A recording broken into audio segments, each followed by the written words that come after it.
आज के सत्र में प्रवेश करते हैं।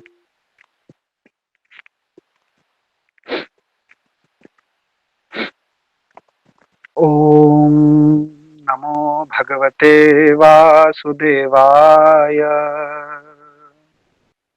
कृष्णाय वासुदेवाय हरये परमात्मने प्रणतक्लेशनाशाय गोविन्दाय नमो नमः। सच्चिदानन्दरूपाय विश्वोत्पत्त्यादिहेतवे तापत्रयविनाशाय श्रीकृष्णाय वयं नुमः। नमो नलिननेत्राय वेणुवाद्यविनोदिने राधाधर सुधापानशालिने वनमालिने राधानाथ समारंभां यतिमाधवेन्द्राय मध्यमाम् अस्मद् आचार्य पर्यन्तां वन्दे गुरुपरम्पराम्। वन्देऽहं श्रीगुरोः श्रीयुतपदकमलं श्रीगुरून् वैष्णवांश्च श्रीरूपं साग्रजातं सहगण रघुनाथान्वितं तं सजीवं साद्वैतं सावधूतं परिजनसहितं कृष्णचैतन्यदेवम् श्री राधा कृष्ण पादां सहगण ललिता श्री विशाखान्वितांश्च श्री कृष्ण चैतन्य कृपाभिषिक्तं श्री रूप सख्यामृतपूर्ण चित्तम श्री राधिका कृष्ण सुखाब्धिमग्नं गोपाल भट्टं प्रभुमाश्रयामि। अहो भाग्यम गौरमार्गानुवर्तिनं देवो राधा रमण यत्र यद्गुरुर्गुणमञ्जरी। अस्मद्गुरुभ्यो नमः।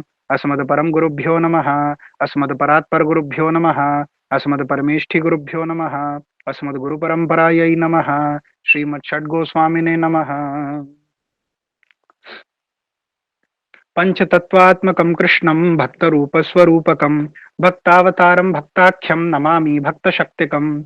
अनर्पितचरीं चिरात् करुणयावतीर्णः कलौ समर्पयितुम् उन्नतोज्ज्वलरसां स्वभक्तिश्रियम्। हरिः पुरटसुन्दरद्युतिकदम्ब सन्दीपितः सदा हृदयकन्दरे स्फुरतु वश्यची नन्दनः। राधाकृष्ण प्रणय विकृतिर्ह्लादिनी शक्तिरस्मात् देकात्मानावपि भुवि पुरा देहभेदं गतौ तौ चैतन्याख्यं प्रकटमधुना तद्वयं चैक्यमाप्तं राधा भावद्युतिसुवलितं नौमि कृष्णस्वरूपं। श्रीराधायाः प्रणयमहिमा कीदृशो वा नयैवा स्वाद्यो येनाद्भुतमधुरिमा कीदृशो वा मदीयः। सौख्यं चास्यामदनुभवतः कीदृशं वेत्ति लोभात् तद्भावाढ्यः समजनिशची गर्भसिन्धौ हरिद्युः। कान्तं शान्तमशेषजीवहृदयानन्दस्वरूपं परं सर्वात्मानमनन्तमाद्यममलं विश्वाश्रयं केवलं भक्त्यानन्दरसैकविग्रहवरं भक्तैकभक्तिप्रियं भक्तावेशधरं विभुं किमपि तं गौरं सदोपास्महे। श्री राधा रमण लाल की जय। श्री श्री कृष्ण चैतन्य नित्यानंदो जयतः। श्री श्री चैतन्य चरितामृत द्वितीय परिच्छेद। तो विगत सत्र में हमने इस प्यार तक पूर्ण करा था। आपको स्क्रीन पर प्यार दिख रही होंगी। तो हमने इस प्यार तक पूर्ण करा था। ए श्लोक तत्व लक्षण भागवत सार परिभाषा रूपे इहार सर्वत्राधिकार। भागवत जी का जो श्लोक है, जो ब्रह्मा जी ने जब बछड़े चुरा लिए भगवान के और ग्वाल वालों का हरण कर लिया, तब भगवान की अब दिव्य शक्ति से जब ब्रह्मा जी को उनके स्वरूप का बोध हुआ कि मुझसे गलती हो गई, तब ब्रह्मा जी भगवान की स्तुति करते हैं। और श्रीमद् भागवत के दशम स्कंद के 14वें अध्याय का 14वां जो श्लोक है, नारायणस्त्वं नहि सर्वदेहिना मात्मास्य धीश अखिल लोक साक्षी नारायणोंगम नरभू जलायना तच्चापि सत्यम न तवैव माया। इस ब्रह्म स्तुति के श्लोक को देख करके किस प्रकार से ब्रह्मा जी ये सिद्ध करते हैं कि भगवान श्री कृष्ण ही मूल नारायण है, इस सिद्धांत को ब्रह्मा जी ने स्थापित किया है। तो उसी श्लोक को हमारे आचार्यों ने किस तरह से परिभाषा रूप बोला है और सर्वत्राधिकार उस श्लोक का बताया है, इस प्यार तक हमने चर्चा देखी थी। आज उसके आगे से हम अपनी चर्चा को प्रारंभ करते हैं। तो अगली प्यार में कह रहे हैं, ब्रह्म आत्मा भगवान कृष्णेर विहार ए अर्थ न जानी मूर्ख अर्थ करे आर। अवतारी नारायण कृष्ण अवतार तेह चतुर्भुज इह मनुष्य आकार। एई मते नाना रूप करे पूर्व पक्ष, ताहारे निर्जिते भागवत पद्य दक्ष। तो चैतन्य चरितामृतकार श्री कृष्णदास कविराज जी श्री कृष्ण को अंशी नारायण के अंश रूप हैं, ऐसा जो कुछ पूर्व पक्षी कहते हैं कि श्री कृष्ण जो हैं नारायण जो है वो अंशी हैं और श्री कृष्ण उनका अंश हैं, इस बात के खंडन को प्रस्तुत करते हुए एक अब यहाँ पर ये बात बता रहे हैं। तो अब इस विषय की चर्चा हो रही है इन प्यारों में। क्या कह रहे हैं? ब्रह्म आत्मा भगवान कृष्णेर विहार, ए अर्थ न जानी मूर्ख अर्थ करे आर। अर्थात कि ब्रह्म परमात्मा और भगवान ये सभी श्री कृष्ण के प्रकाश हैं, किंतु इनका ये अर्थ ना जानकर मूर्ख लोग जो हैं वो दूसरे दूसरे प्रकार के अर्थ करते हैं। क्या अर्थ करते हैं लोग? अवतारी नारायण कृष्ण अवतार, तेह चतुर्भुज यह मनुष्य आकार। वे कहते हैं कि नारायण जो हैं वो तो अवतारी हैं और श्री कृष्ण उनके अवतार हैं, क्योंकि नारायण चतुर्भुज हैं और श्री कृष्ण मनुष्य रूप में द्विभुज ही हैं। वो तर्क भी देते हैं, तेह चतुर्भुज यह मनुष्य आकार। नारायण भगवान तो चतुर्भुज हैं और श्री कृष्ण द्विभुज बिल्कुल मनुष्य के आकार में है। तो एई मते नाना रूपे करे पूर्व पक्ष, इस प्रकार से नाना प्रकार के तर्क करते हैं पूर्व पक्षी जन और भागवत के ऊपर इस प्रकार की शंका उठाते हैं। परंतु कृष्णदास कविराज जी कह रहे हैं ताहारे निर्जिते भागवत पद्य दक्ष। परंतु श्रीमद् भागवत जी के जो श्लोक हैं वो ऐसे कुतर्की जनों के मतों का खंडन करने में अत्यंत दक्ष हैं। दक्ष अर्थात श्रीमद् भागवत के श्लोक स्वतः ही ऐसे लोगों के ऐसे कुमत का खंडन कर देते हैं, भागवत जी से ही उनकी इस बात का निराश हो जाता है। तो कैसे श्री कृष्ण भगवान नारायण के अवतारी नारायण भगवान के अवतार नहीं है, नारायण अवतारी नहीं है, श्री कृष्ण उनका कोई अंश नहीं है, या श्री कृष्ण अवतार मात्र नहीं है, इस बात को सिद्ध करने के लिए अब इस प्रसंग को चैतन्य चरितामृत में वर्णन किया जा रहा है। तो बड़ा ही विशिष्ट प्रसंग है, इसको बहुत ध्यान से हम देखते हैं। क्या कह रहे हैं? कह रहे हैं श्री कृष्ण और नारायण में भेद विचार का खंडन, कि सबसे पहले श्री कृष्ण और भगवान नारायण में कोई भेद है, इस भेद विचार का खंडन करने के लिए इस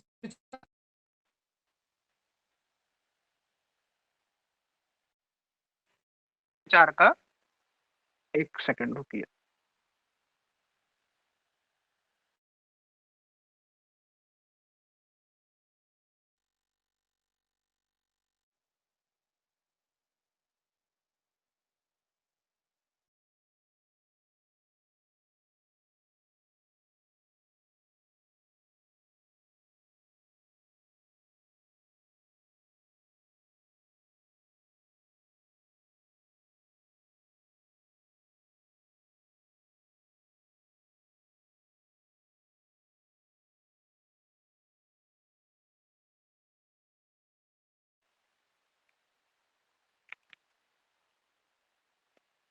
हेलो, हाँ, तो सॉरी वो कुछ व्यवधान आ गया था। तो हाँ, हम कह रहे थे कि इस प्रकार से पूर्व पक्ष ये कहता है कि भगवान नारायण जो हैं वो अवतारी हैं और श्री कृष्ण उनके अवतार हैं। तो इस बात का खंडन करते हुए और श्रीमद् भागवत जी के प्रथम स्कंद के द्वितीय अध्याय के 11वें श्लोक को अब जो है चैतन्य चरितामृत में यहाँ ग्रंथकार कोट कर रहे हैं, उद्धृत कर रहे हैं। इसमें क्या बता रहे हैं कि कैसे श्री कृष्ण और नारायण में भेद विचार जो है कि उनमें कोई डिफरेंस है, इसका खंडन कर रहे हैं। क्या कह रहे हैं? वदंती तत्तत्व विदस्तत्वम यज्ञानमद्वयम ब्रह्मेति परमात्मेति भगवानिति शब्दते। श्रीमद् भागवत का ये जो श्लोक है इसका क्या अर्थ है, ये हमने पूर्व में भी श्लोक देखा था कि जो अद्वय ज्ञान अर्थात एक अद्वितीय वास्तव वस्तु है, जो भगवान अद्वय ज्ञान है, जिनके समान कोई दूसरी वस्तु नहीं है, जो अद्वितीय वस्तु है, उसी को तत्वज्ञानी जन परमार्थ कहते हैं। वही तत्व वस्तु ब्रह्म, परमात्मा और भगवान इन तीन नामों से जानी जाती है। तो इस प्रकार से कैसे उस अद्वय ज्ञान को तीन नामों से जाना जाता है। अब आगे इस श्लोक को एक्सप्लेन करते हुए ग्रंथकार कह रहे हैं, सुनो भाई ए श्लोक करह विचार, एक मुख्य तत्व तीन ताहार प्रचार, अद्वय ज्ञान तत्व वस्तु कृष्णेर स्वरूप, ब्रह्म आत्मा भगवान तीन तार रूप। ए श्लोकेर अर्थे तुमी हेला निर्वचन, आर एक सुन भागवतेर वचन। तो ग्रंथकार कह रहे हैं कि मेरे प्रिय भाइयों, इस श्लोक का अर्थ सुनो और तुम खुद ही विचार करो कि इस श्लोक में एक मुख्य तत्व की बात हो रही है। वदंती तत्तत्व विदस्तत्वम यज्ञानम अद्वयम। इस श्लोक में एक ही अद्वैत तत्व की बात जो है वो करी जा रही है। ब्रह्मेति परमात्मेति भगवानिति शब्दते, वो इन तीन शब्दों से, इन तीन नामों से जाना जाता है। उसकी प्रतीति, उसका जो नॉलेज है, उसका ज्ञान इन तीन रूपों से होता है, इन तीन स्वरूपों से वो जाना जरूर जाता है, परंतु वह है अद्वय, एक ही तत्व। इसीलिए श्री कृष्ण और श्री नारायण कोई दो अलग अलग तत्व नहीं है। इस श्लोक में एक मुख्य तत्व है, एक अद्वय तत्व है, और उसकी तीन प्रतीतियों का वर्णन है। अद्वय ज्ञान तत्व वस्तु ही भगवान श्री कृष्ण का स्वरूप है। ब्रह्म, परमात्मा और भगवान, ये उनके तीन रूप हैं। तो इस श्लोक के अर्थ से ही आपके सभी तर्क निरस्त हो गए हैं और आप कुछ अधिक कहने में असमर्थ हो गए हो। इस तरीके से कृष्णदास जी कह रहे हैं कि अब तो तुम ही हैला निर्वचन, इस श्लोक के अर्थ से तो आप खुद ही निर्वचन हो गए हो, और अब भी अगर तुम्हें कुछ कसर बाकी है तो एक और भागवत का हम जो है वचन जो है उद्धृत कर रहे हैं, उसको भी सुन लो। तब फिर से श्रीमद् भागवत जी का एक श्लोक जो है, जो बड़ा प्रसिद्ध श्लोक है, जो भगवान श्री कृष्ण की स्वयं भगवत्ता को स्थापित करता है, उस श्लोक का, और ये one of the most important श्लोक है श्रीमद् भागवत का, उसको यहाँ उद्धृत कर किस तरह भगवान श्री कृष्ण जो है वो सर्वावतारी मूल नारायण स्वयं भगवान है, इसको स्थापित कर रहे हैं। क्या कह रहा है ये श्लोक? यह श्लोक कह रहा है, एते चांस कलाह पुंसः कृष्णस्तु भगवान स्वयं इंद्रारि व्याकुलम लोकम मृडयंती युगे युगे। ये श्रीमद् भागवत जी का जो श्लोक है, ये सबसे विशिष्ट श्लोक है, जो भगवान श्री कृष्ण की स्वयं भगवत्ता को स्थापित कर रहा है और हमको ये बात बता रहा है। यहाँ एक बड़ी विशेष बात है, ये भागवत जी का श्लोक है, इसके पूर्व में भी अभी ग्रंथकार ने हमने देखा, कहा कि एक और भागवत का वचन हम उद्धृत कर रहे हैं, आर एक शुन भागवतेर वचन, उसके पूर्व भी कहा ताहारे निर्जिते भागवत पद दक्ष्य। बार बार जो है वो भागवत जी को उद्धृत कर रहे हैं, भागवत जी की बात कर रहे हैं। क्यों कर रहे हैं? तो यहाँ जो अद्वैत ज्ञान की बात अभी कही थी पूर्व श्लोक में, उसमें मूल तत्व वस्तु को समझना चाहिए। यह बात समझने के लिए एक बात है कि भागवत इतना विशिष्ट स्थान क्यों रखता है हमारे मार्ग में। देखिए, जो परम तत्व है, उस परम तत्व को जानने के लिए श्रुति ही एकमात्र परम प्रमाण है, श्रुति ही एकमात्र साधन है जिससे तत्व के बारे में जाना जा सकता है। तो श्रुतियों में श्रृंखलाबद्ध रूप से हम देखें तो ब्रह्म सूत्र, व्यास जी के द्वारा कृत वो ब्रह्म सूत्र ही हैं, जिनको स्वतः प्रमाण, वेदों के ही वो वाक्य हैं जिनके ऊपर किसी भी प्रकार का कोई तर्क नहीं किया जा सकता, क्योंकि जो ब्रह्म सूत्र हैं वो स्वतः श्रुति के वाक्य हैं। तो ब्रह्म सूत्र के वाक्य स्वतः प्रमाण होते हैं क्योंकि वे श्रुति हैं, और ब्रह्म सूत्र के प्रमाण के साथ जिन बातों का कोई ऐक्य नहीं है, तो उन बातों का स्वतः कोई अर्थ नहीं रह जाता। तो श्रीमद् भागवत जी उसी ब्रह्म सूत्र का भाष्य होने के कारण हमारे लिए सबसे ज्यादा विशिष्ट ग्रंथ है और हमारे लिए परम प्रमाण, श्रीमद् भागवतम प्रमाणमलम, ये जो हमारे यहाँ कहा गया, ये इसीलिए कहा गया क्योंकि श्रीमद् भागवत जी सबसे इंपॉर्टेंट स्थान रखता है हमारे मार्ग में। क्यों? तो अब श्रीमद् भागवत के महात्म्य में अनेक महात्मा हम पद्म पुराण से और अन्य अन्य पुराणों से तो देखते ही हैं। इसी के साथ गरुड़ पुराण में एक श्लोक है जो हरिभक्ति विलास में भी हमारे आचार्य ने उद्धृत करा है। वह श्लोक कहता है, अर्थोयम ब्रह्म सूत्राणाम भारतार्थ विनिर्णय गायत्री भाष्य रूपौ वेदार्थ परिब्रह्मितः। तो इस श्लोक में यह कहा जा रहा है कि श्रीमद् भागवत जी क्या है? श्रीमद् भागवत जी ब्रह्म सूत्रों का तो भाष्य है, अर्थात ब्रह्म सूत्रों का अर्थ है। अर्थोयम ब्रह्म सूत्राणाम, ब्रह्म सूत्र का अर्थ है। श्री महाभारत ग्रंथ का तात्पर्य निर्णय ग्रंथ है, और गायत्री का भाष्य है, और समस्त वेदों का जो तात्पर्य है उसका संवर्धन करने वाला, ये वेदार्थ परिब्रह्मितः, उसका संवर्धन करने वाला ग्रंथ है। जिन्होंने ब्रह्म सूत्र का संकलन किया, ऐसे कृष्णद्वैपायन श्री वेदव्यास भगवान ने ही श्रीमद् भागवत जी को लिखा है। इसीलिए जो भागवत है, ये प्रमाण के साथ जिस किसी अन्य बात का ऐक्य नहीं होता, वो बात स्वतः निरस्त हो जाती है। इसीलिए आचार्य दो बार यही कह रहे हैं कि भागवत के पद को देखो, भागवत पद दक्ष है, भागवत में जो कह दिया वही परम प्रमाण है। तो भागवत ने कहा कृष्णस्तु भगवान स्वयं, अतः हम चैतन्य मतावलंबी कहते हैं कि श्री कृष्ण जो है वो स्वयं भगवान है, क्योंकि ये भागवत का सिद्धांत है और भागवत जो है वो अमल प्रमाण है। यह तर्क है, यह सिद्धांत है। ठीक है, श्रीमद् भागवत के साथ जिस युक्ति या प्रमाण का ऐक्य नहीं है, वो युक्ति कभी भी ग्राह्य नहीं करी जा सकती। कविराज गोस्वामी जी ने श्रीमद् भागवत जी से वदंती आदि श्लोक उद्धृत करके ये प्रमाणित कर दिया कि कैसे श्री कृष्ण ही अद्वैत ज्ञान तत्व वस्तु हैं, और परम व्योमाधिपति भगवान नारायण जो है वो उनके आविर्भाव विशेष हैं। आविर्भाव विशेष अर्थात उनके विलास रूप हैं। नारायणोंगम नरभु जलायना बोला ना पूर्व श्लोक में, तो किस प्रकार से वो उनके आविर्भाव भगवान श्री कृष्ण का ही नित्य स्वरूप है, लेकिन एक विशिष्ट स्वरूप है। उनकी जो स्वयं भगवत्ता है वो भगवान श्री ब्रजेंद्र नंदन कृष्ण की है। यह बात को स्थापित करा। अब ये जो अगले श्लोक में कह रहे हैं कि कैसे भगवान श्री कृष्ण जो है वो अवतार नहीं है या अवतार के अंश नहीं है, इस बात का खंडन कि कैसे नारायण भगवान का अवतार श्री कृष्ण नहीं है, इस बात का सबसे जबरदस्त खंडन जो है वो श्रीमद् भागवत जी के इस श्लोक में कहा जा रहा है। अन्य अन्य मार्ग इसके अलग अलग अर्थ करते हैं, पर उन अर्थों को खुद ही अगली प्यारों में ग्रंथकार निराश कर देंगे और आज आपको ये श्लोक का ऐसा अर्थ समझ आएगा कि फिर आपको कभी कभी भी इस बात में कोई शंका ही नहीं होगी। तो बहुत ही टेक्निकल तरीके से इसका अर्थ समझा रहे हैं। क्या कह रहे हैं, आराम से श्लोक को लेकर के चलते हैं।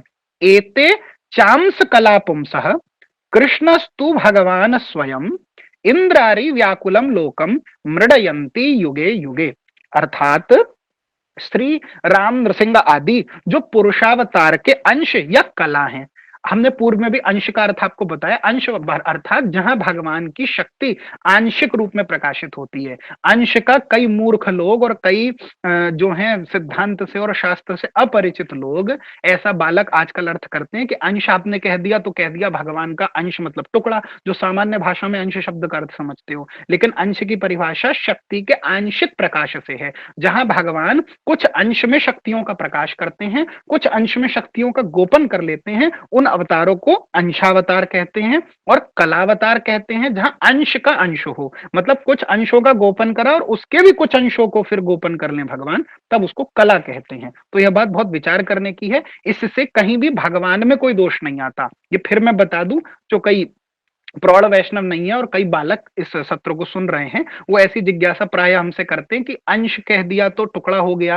फिर कहते हैं कि ईशोपनिषद आदि का प्रमाण देते हैं कि पूर्णमदः पूर्णमिदं पूर्णात् पूर्णमुदच्यते उसे कहा गया है। जब वो पूर्ण है तो उसका अंश कैसे हो सकता है? अंश का मतलब कुछ टुकड़ा या हिस्सा नहीं है। अंश का अर्थ यह नहीं है कि भगवान अवतारी होकर एक स्वरूप से अगर अवतार लेते हैं तो अवतार के अंदर कुछ शक्ति की कमी है, ऐसा कदापि नहीं है। भगवान पूर्ण पुरुषोत्तम है, भगवान के सभी रूप पूर्ण है, परंतु भगवान अलग अलग लीलाओं में अपनी शक्तियों का जो प्रकाश है उसमें तारतम्यता करते हैं। शक्तियों के प्रकाश में तारतम्यता है, शक्तियों का प्रकाश कहीं गोपन कर लेते हैं, कहीं अधिक प्रकाश करते हैं। इसी से भगवान के स्वरूप में भी विशिष्ट रूप से भेद आता है, यद्यपि वो तत्वतः कोई भेद नहीं है, वो लीलावशात भगवान ऐसा भेद दिखाते हैं। तो इस प्रकार से कहा गया कि श्री राम नरसिंह आदि जो पुरुषावतार के अंश या कला हैं, कला अर्थात अंश के अंश हैं, तो ये सब एते चांस कला, मतलब इस श्लोक के पूर्व में जो बात हो रही थी कि यहां तक जिनकी बात करी गई, ये सब या तो क्या है, एते चा अंश कला, यानी कि एते ये जो हैं या तो ये अंश हैं या ये कला हैं। ठीक है, अंश कला, अंश हैं और कला हैं किसकी? पुंसः, पुंसः अर्थात पुरुष की, पुरुष अर्थात भौमा पुरुष, जो पूर्व सत्र में आपको बताया। तो यानी ये पुरुषों के अवतार हैं, ये सब पुरुषावतारों के अंश या कला हैं। जो भौमा पुरुष हैं, महावासुदेव भगवान भौमा पुरुष, उनके जो अवतार होते हैं पुरुषावतार, फिर वही पुरुषावतार आगे अवतारों को लेते हैं, हमने पूर्व सत्र में बताया था। तो उन पुरुषावतारों की पुंसः क्या है? एते मतलब यहां तक जिनकी बात करी गई वो एते क्या है? अंश और कला हैं। किसकी? पुंसः की, पुरुषावतारों की जो अंश और कला हैं।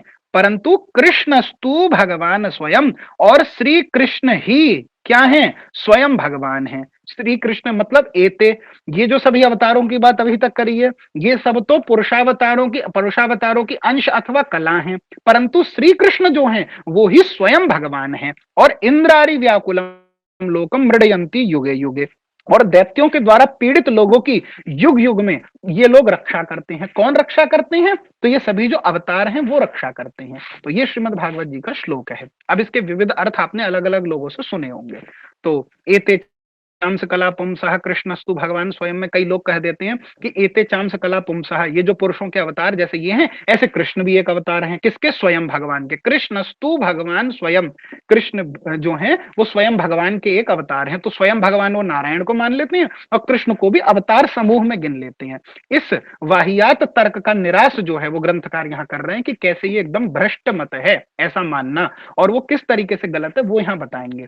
ऐसे ही कुछ ऐसे भी जन है जो अस्तु शब्द, अब अस्तु कृष्णस्तु यानी कृष्ण ही भगवान है कृष्णस्तु में, तो अस्तु शब्द का ये तो खैर बहुत ही जो अब हम आपको बताने जा रहे हैं ये तो बहुत ही हल्का अर्थ है। कुछ ऐसे भी विद्वान हैं, भारत में एक बड़े विद्वान जो हैं गुरुजी हैं, वो गुरुजी कहते हैं कि कृष्णस्तु भगवान स्वयं ने, का अर्थ हुआ अस्तु का शब्द वो लगाते हैं भी, अस्तु का अर्थ, तो वो कहते हैं कृष्णस्तु भगवान स्वयं से हुआ कि एते चांस कला पुंसः, कि यहां तक जो कहे ये तो सब पुंसः मतलब पुरुषावतारों की अंश और कला है, और कृष्णस्तु भगवान स्वयं, और कृष्ण भी स्वयं भगवान है। तो उनसे पूछे भी कैसे हो गया, कृष्ण भी स्वयं भगवान है, तो किसकी बात हो रही है? तो वो कहते हैं बात हो रही है राम जी की। तो अब अननेसेसरीली जो कोई विशेष वहां वर्णन ही नहीं है, तो अपने मन से कोई भी अर्थ वहां खींच करके ले आते हैं। पहले तो ये पूछना चाहिए कि संस्कृत की कैसे कौन सी जो है वो तर्क लगाते हैं कि अस्तु शब्द का अर्थ जो है वो भी लगा देते हैं। तो अब भैया खुद का व्याकरण ही रच देंगे ऐसे में, तो ऐसे लोग तो इस पर कुछ टिप्पणी ना करते हुए मूल बात यह है कि इस प्रकार के अर्थ और कुतर्क जो हैं वो सालों से लोग करते आ रहे हैं। क्यों? क्योंकि उनको अपने मत को, अपने बात को स्थापित करना है। इसी बात के अगेंस्ट जो है वो हमेशा से हमारा मत रहा है कि भाई शास्त्रों को तोड़ो मरोड़ो मत, अपनी मनमानी व्याख्या और अपने स्वार्थ के लिए शास्त्रों से छेड़खानी करना या शास्त्रों के अर्थ में जबरदस्ती किसी अर्थ को निकालना, ये बड़ी गलत बात है। इसीलिए हमारे सिद्धांत में जो अचिंत्य भेदा भेदवाद जिसे कहते हैं, अचिंत्य शब्द का अर्थ क्या होता है? तो अचिंत्य का एक अर्थ है शास्त्रिक गम्य, मतलब जो शास्त्र में जो चीज यथावत बताई गई है उसे यथावत ही स्वीकार करना चाहिए। जब कृष्णस्तु भगवान स्वयं कहा गया, श्री कृष्ण ही स्वयं भगवान है, तो इसका यही अर्थ ग्राह्य होगा। कृष्ण भी भगवान कह करके किसी अन्य अर्थ को जबरदस्ती आरोपित करना केवल अपनी मूर्खता का परिचायक है और किसी पद पर बैठने के बाद अनाधिकार चेष्टा करना मात्र है। तो एक इस तर्क का तो निराश हो गया जो वर्तमान में चलता है। अब एक तर्क जो सालों से चला आ रहा है इस श्लोक के ऊपर, जो कुतर्क लोग करते हैं कि एते चांस कला पुंस का कोई और अर्थ है, तो वो क्या है? तो खुद ग्रंथकार बता रहे हैं अगले प्यारों में। तो अब हम उन प्यारों का आश्रय लेते हैं और देखते हैं क्या कह रहे हैं। तो सब अवतारेर करी सामान्य लक्षण, तार मध्य कृष्ण चंद्रेर करी लगणन, तबे सूत गोसाई मने पाया बड़ा भय, जार जे लक्षण ताहा करेल निश्चय, अवतार सब पुरुषेर कला अंश, कृष्ण स्वयं भगवान सर्व अवतंस।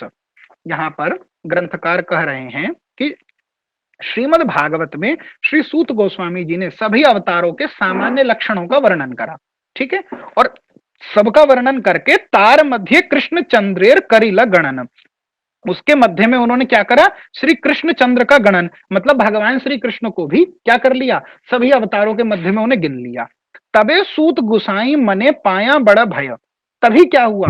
इस बात को विचार करके श्री सूत जी के मन में बड़ा भय हुआ। उन्होंने ये विचार करा कि जार जे लक्षण कहत करीला निश्चय, कि लोग श्री कृष्ण को कहीं अवतार ना समझ लें, क्योंकि यहां पर उन्होंने कृष्ण शब्द का प्रयोग करा। तो सभी अवतार मैंने जब बताया तो सब अवतारों के बीच में मैंने कृष्ण की भी गणना कर ली, तो कहीं पर ऐसा ना हो कि भविष्य में लोग कृष्ण को भी अवतार मात्र मान लें, कृष्ण को अवतार ना समझ लें। इसीलिए इस भय से का विचार करके सब अवतारों के विशेष लक्षण का वर्णन करा, सब अवतारों के विशेष लक्षण का वर्णन करा सूत जी ने। तो एते चांस कला पुंसः, ये क्या है? ये अवतारों के विशेष लक्षण का वर्णन है कि यहां तक मैंने एते, यहां तक मैंने जिन अवतारों का वर्णन करा है उनका विशेष लक्षण क्या है? उनका विशेष लक्षण है कि वो पुंसः पुरुषावतारों के अंश और कला हैं। विशेष लक्षण वर्णन करा कि अन्य सभी अवतार जो हैं वो पुरुषावतार के अंश अथवा कला हैं, किंतु स्वयं भगवान श्री कृष्ण ही सबके शिरोमणि हैं। कृष्णस्तु भगवान स्वयं, भगवान श्री कृष्ण ही स्वयं भगवान है। ये बात वो स्थापित कर रहे हैं। अब यहां देखते हैं कि पूर्व पक्ष यहां पे क्या कहता है। अवतार सब पुरुषेर कलांश, कृष्ण स्वयं भगवान सर्व अवतंस, कृष्ण कैसे स्वयं भगवान है। अब पूर्व पक्षियों की बात सुनते हैं कि वो क्या आक्षेप लगाते हैं। तो पूर्व पक्ष क्या कहता है? पूर्व पक्ष कहे तोमार भालत व्याख्यान, परव्योम नारायण स्वयं भगवान, तेहो आसी कृष्ण रूपे करेन अवतार, यही अर्थ श्लोके देखी की आर विचार। यहां पर पूर्व पक्ष ये कहता है कि आपने श्लोक की व्याख्या तो अच्छी कर दी, तोमार भालत व्याख्यान मतलब आपकी जो व्याख्या है वो तो ठीक है, आपने ठीक कर दी, लेकिन इसका एक और अर्थ भी हो सकता है। क्या? कि अच्छी व्याख्या है, लेकिन ऐसी बात नहीं है कि इसका कोई दूसरा अर्थ नहीं हो सकता। परम व्योम में जो भगवान श्री नारायण रहते हैं, परम व्योमनाथ वैकुंठनाथ भगवान नारायण, वो स्वयं भगवान है और श्री कृष्ण रूप में वो अवतार लेते हैं। क्या ये अर्थ नहीं हो सकता? इस पर आपका क्या विचार है? तो ये पूर्व पक्ष के प्रश्न को इन दो प्यारों में बताया गया कि तीहों आसी कृष्ण रूपे करेन अवतार, वो भी तो कृष्ण रूप में आके अवतार लेते हैं। ये भी तो अर्थ हो सकता है कि स्वयं भगवान ही श्री कृष्ण है। ये भी अर्थ हो सकता है कि स्वयं भगवान जो नारायण है वो ही श्री कृष्ण रूप में भी अवतार लेते हैं। तो अगर ऐसा इस श्लोक का अर्थ कर दिया जाए तब आपका क्या विचार है? तो आशा करता हूं आपको पूर्व पक्ष समझ में आया होगा कि इस श्लोक के ऊपर अन्य जो है कुछ संप्रदाय के और अन्य पूर्व पक्षी जन क्या आक्षेप करते हैं कि इसका यह भी अर्थ हो सकता है कि ये सब तो अंश और कला जो है ये सब पुरुष के हैं और भगवान जो स्वयं भगवान है वो कृष्ण रूप, कृष्ण जो है वो भी भगवान का एक रूप है। तो इस पर आपका क्या विचार है? अगर इस श्लोक को घुमा के ऐसा अर्थ करें तो इस बात का उत्तर देते हुए ग्रंथकार श्री कृष्णदास कविराज जी कह रहे हैं, तारे कहे केन कर कुतर का अनुमान, शास्त्र विरुद्धार्थ कबू नाहय प्रमाण। अर्थात ग्रंथकार श्री कृष्णदास कविराज जी उनसे कह रहे हैं कि तुम क्यों कुतर्क कर रहे हो और वास्तव वस्तु के विषय में तुम अनुमान क्यों लगा रहे हो? अब आपने अनुमान लगा दिया ना कि अरे इसका ये अर्थ भी तो हो सकता है, तो जो बात वास्तविक रूप से स्पष्ट लिखी है उसमें अनुमान क्यों लगा रहे हो? अन्यथा बिना किसी वजह के उसमें तर्क लगा के आप कुतर्क का क्यों अनुसंधान कर रहे हो उसके अंदर? शास्त्र विरुद्ध अर्थ जो होता है वो कभी प्रमाण नहीं होता। शास्त्र विरुद्धार्थ कबू न है प्रमाण, शास्त्र के जो विरोध में अर्थ होता है वो कभी भी प्रमाण नहीं हो सकता। इस बात को सिद्ध करते हुए फिर एकादशी तत्व से एक न्याय को उद्धृत करते हैं। क्या कह रहे हैं? एक अलंकारिक न्याय है ये, एकादशी तत्व नाम के ग्रंथ से। वो क्या कह रहा है? तो अनुवाद मनुक्त्वा तु न अनुवाद मनुक्त्वा तु न विधेय मुदीरयेत न ह्यलब्धास्पदम किंचित कुत्रचित प्रतितिष्ठति। एकादशी तत्व का एक अलंकारिक न्याय है। क्या कह रहा है अलंकारिक न्याय? इस श्लोक का अर्थ है कि किसी वाक्य में अनुवाद यानी कि ज्ञात वस्तु को ना कह करके यदि विधेय को कह दिया जाए, मतलब अज्ञात वस्तु को कह दिया जाए, तो फिर ये बात, ये श्लोक अच्छा नहीं होता, वो ठीक नहीं मानी जाती बात।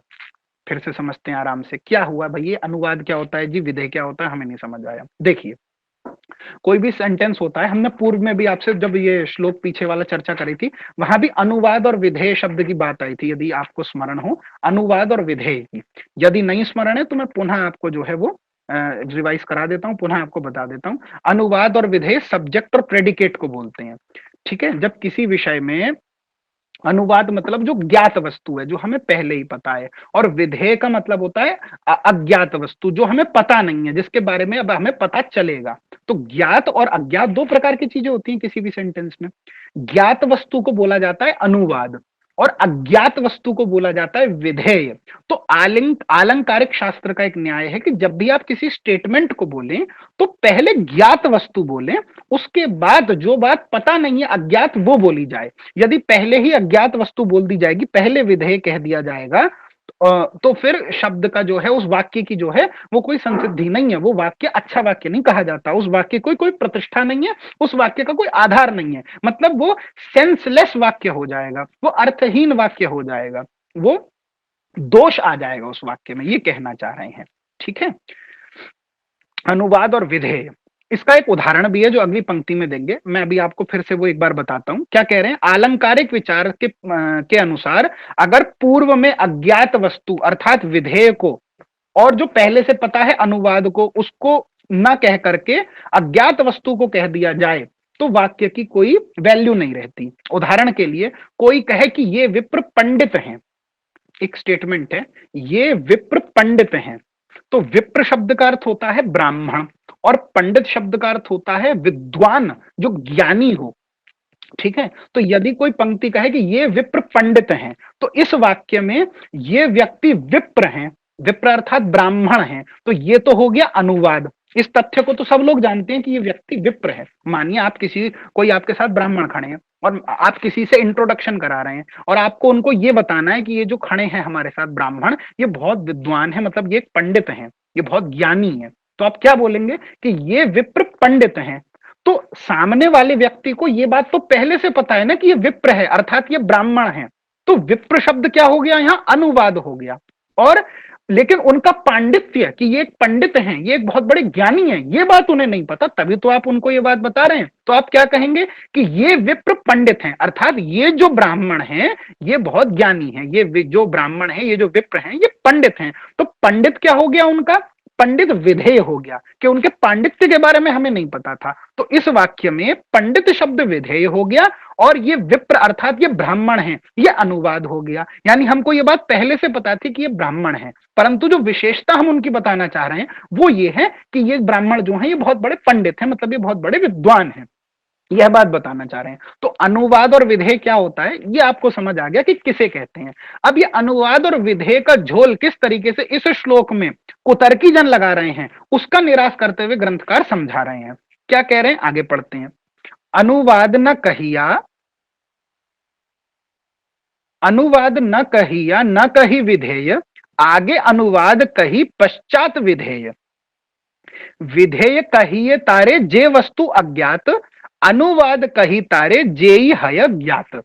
क्या मतलब कि अनुवाद कहने से पूर्व कभी विधेय नहीं कहा जाता। अनुवाद न कहिया न कही विधेय, आगे अनुवाद कही पश्चात विधेय। आगे अनुवाद कही पश्चात विधेय मतलब पहले अनुवाद को कहना चाहिए और बाद में विधेय को कहना चाहिए। विधेय कहिए तारे जे वस्तु अज्ञात, अब ये बता रहे हैं कि विधेय किसे कहते हैं। तो जो अज्ञात वस्तु होती है उसको कहते हैं विधेय, और अनुवाद कही तारे जेई है ज्ञात, और अनुवाद उसे कहते हैं जो वस्तु ज्ञात होती है। अब ग्रंथकार इसको ही समझाने के लिए एक दृष्टांत, दृष्टांत अर्थात एग्जाम्पल दे रहे हैं। क्या एग्जाम्पल दे रहे हैं ग्रंथकार? जैछे कही ए विप्र परम पंडित, विप्र अनुवाद इहार विधेय पांडित्य। जैसे कोई कहे कि ये विप्र परम पंडित हैं, तो विप्र जो है यहां शब्द ये तो क्या हो गया, अनुवाद हो गया, और पांडित्य जो है ये जो पंडित शब्द है ये क्या हो गया, ये हमारा विधेय हो गया। तो विप्रत्व विख्यात तार पांडित्य अज्ञात, अतएव विप्र आगे पांडित्य पश्चात। ठीक है, तो क्या अर्थ हुआ? जैसे उदाहरण स्वरूप हमने पंक्ति ली, यह विप्र परम पंडित हैं, तो इसमें जो विप्र शब्द है ये हो गया अनुवाद, क्योंकि हमें पहले से पता है कि ये विप्र हैं। और पांडित्य शब्द जो है वो इस वाक्य का विधेय हो गया, प्रेडिकेट हो गया, मतलब ये व्यक्ति ब्राह्मण हैं, यह तथ्य तो लोग पहले से जानते थे, किंतु उनके पांडित्य का ज्ञान लोगों को नहीं था, तभी तो ये पंक्ति बोल के बताया जा रहा है ना उनके पांडित्य के बारे में। इसीलिए विप्र शब्द पहले आया और पांडित्य शब्द बाद में आया। इसीलिए विप्र को पहले कहा जाएगा, पांडित्य को बाद में कहा जाएगा। अब यदि कोई उल्टा बोले, जैसे तैछे यहां अवतार सब है ज्ञात, कार अवतार ए वस्तु अविज्ञात। अब यही चीज आगे समझा रहे हैं। अब मान लिया कोई उल्टा बोले कि यह पंडित परम विप्र हैं, इसी स्टेटमेंट का उल्टा, यह विप्र परम पंडित हैं, अगर इसका उल्टा बोला जाए यह पंडित परम विप्र हैं, मतलब ये जो ज्ञानी है ना ये परम ब्राह्मण है, तो कोई सेंस बना इस स्टेटमेंट का? अरे भैया अगर ये ज्ञानी है इतने बड़े तो ब्राह्मण तो होंगे ही ना, क्योंकि ये बात तो हमें पहले ही पता है। अगर आपको किसी को बताना है कि आपके सामने एक ब्राह्मण खड़े हैं, तो आपको तो लोगों को तो वेशभूषा से ही दिख रहा है कि ये ब्राह्मण है, सबको पता है। तो आप क्या कहोगे, ये जो पंडित जी है ना, मतलब ये जो ब्राह्मण है ना, ये बहुत बड़े पंडित हैं, ये बहुत बड़े ज्ञानी हैं। पर आप किसी को ये थोड़ी बताओगे ये जो ज्ञानी आपको दिख रहे हैं ये बहुत बड़े ब्राह्मण हैं। अरे ब्राह्मण है वो तो पता ही है। तो अगर आपने ये कह दिया ये ज्ञानी बड़े ब्राह्मण हैं, तो इस बात का कोई सेंस नहीं बना, ये एक सेंसलेस बात हुई। ये जो दोष है, ये दोष ही पूर्व पक्षी लगा रहे हैं इस श्लोक के ऊपर, जब वो ये कहते हैं कि श्री कृष्ण जो हैं वो नारायण के अवतार हैं। तो इससे ये दोष है। अब कैसे दोष है वो आपको खुद दिखाते हैं। क्या कह रहे हैं? तैछे यहां अवतार सब है ज्ञात, कार अवतार ए वस्तु अविज्ञात, एते शब्दे अवतारेर आगे अनुवाद, पुरुषेर अंश पाछे विधेय संवाद। क्या अर्थ हुआ कि, और फिर आगे, तैछे कृष्ण अवतार भीतरे है ज्ञात, ताहार विशेष ज्ञान से ही अविज्ञात, अतैव कृष्ण शब्द आगे अनुवाद, स्वयं भगवत्व पीछे विधेय संवाद। ठीक है, क्या कह रहे हैं कि जैसे इस श्लोक में देख लें तो एते चाम्स कला पुंसः कृष्णस्तु भगवान स्वयं था। मैं फिर से एक बार उस श्लोक पे ले आता हूं। अब इस श्लोक को आप बहुत ध्यान से देखिए, तब आपको बात समझ में आएगी कि कहना क्या चाह रहे हैं और इस श्लोक में पूर्व पक्षी जो है वो कौन से दोष को उत्पन्न कर दे रहे हैं।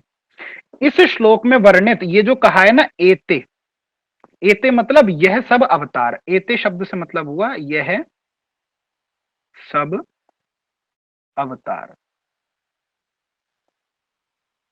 तो एते मतलब ये सब जो अवतार हैं, तो अवतार हैं ये तो सब जानते हैं ना, क्योंकि पहले के श्लोक में ये बात क्लियर हो चुकी है कि ये सब अवतार हैं।